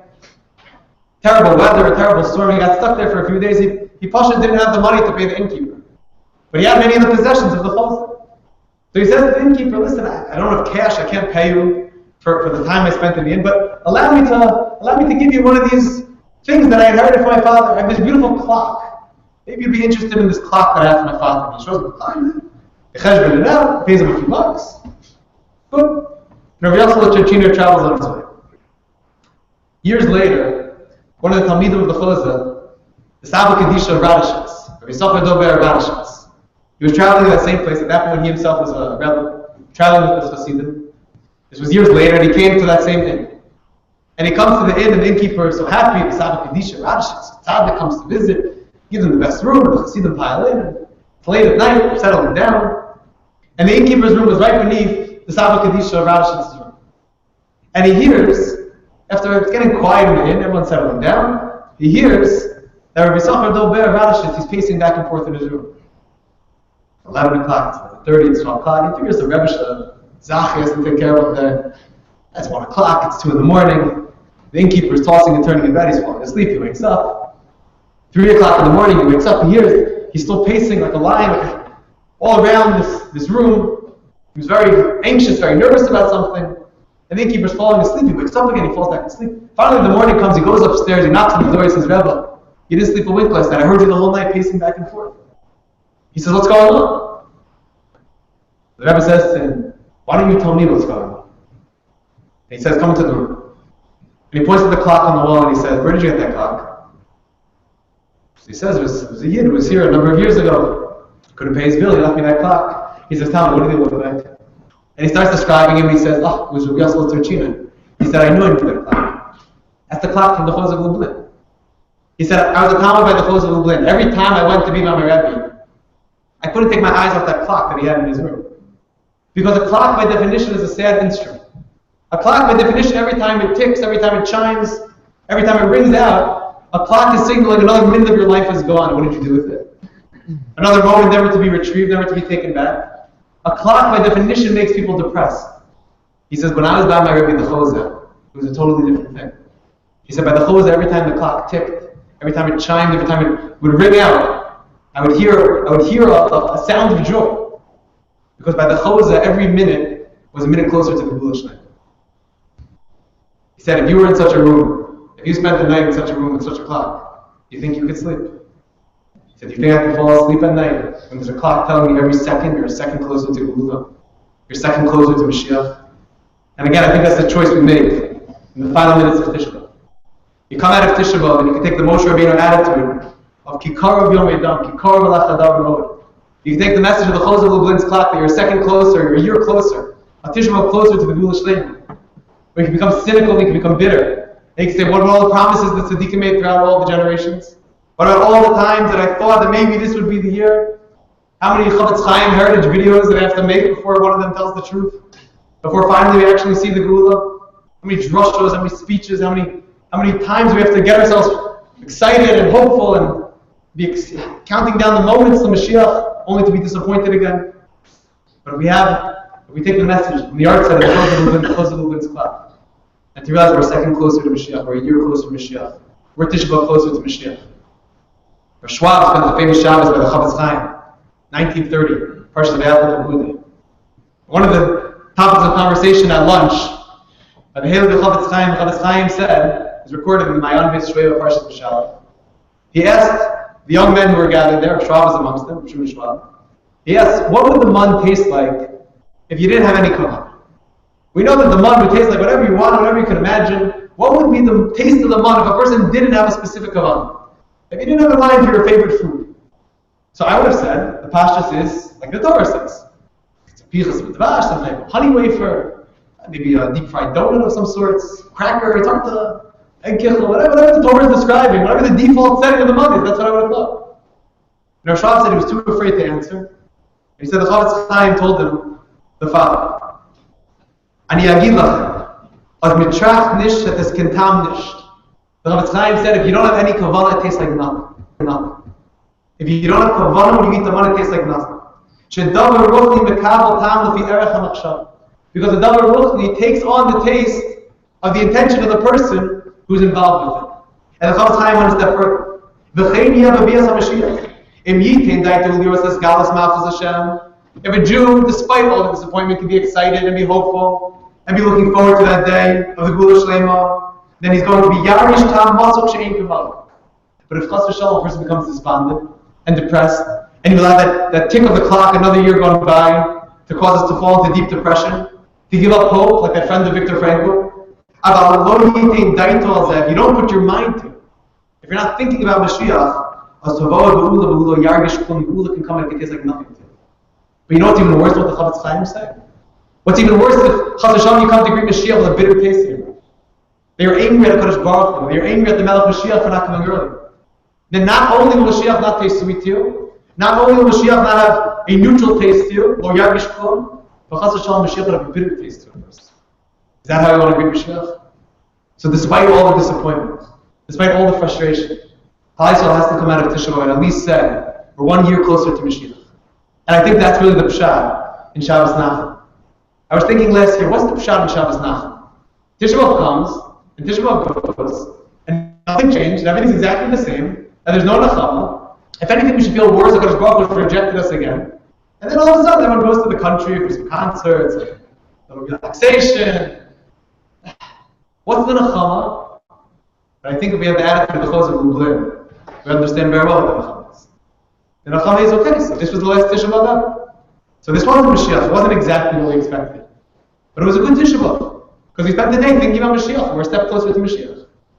When Moshe Mordechai of Lulav once met, he met up with the Chalkis Yehoshua, the Bial Rebbe by the Kotel. And they met up, it was Motzei Tisha B'Av. And the Lulav said to the Bial Rebbe, he said, how was your Tisha B'Av, how's your fast? He said, Baruch Hashem, the fast went well. He said, you, Lulav Rebbe, how was it by you? The Lulav Rebbe said, it was a great fast. It was a wonderful Tisha B'Av. It was such a good fast. He said, I spent every moment of the entire day hoping that Mashiach was going to come. That's what it means to have a good Tisha B'Av. And even if after Tisha B'Av is over, and we don't yet have the Geula Shleima, we don't get the answer that we're looking for, But at least we can say Rabbanu Shalom, Shabbos Nachman, one less Tisha B'Av to experience, hopefully the last Tisha B'Av ever. I'll give everyone I'll push it to 8 that I took upon myself a couple of years ago. I open up my kinos.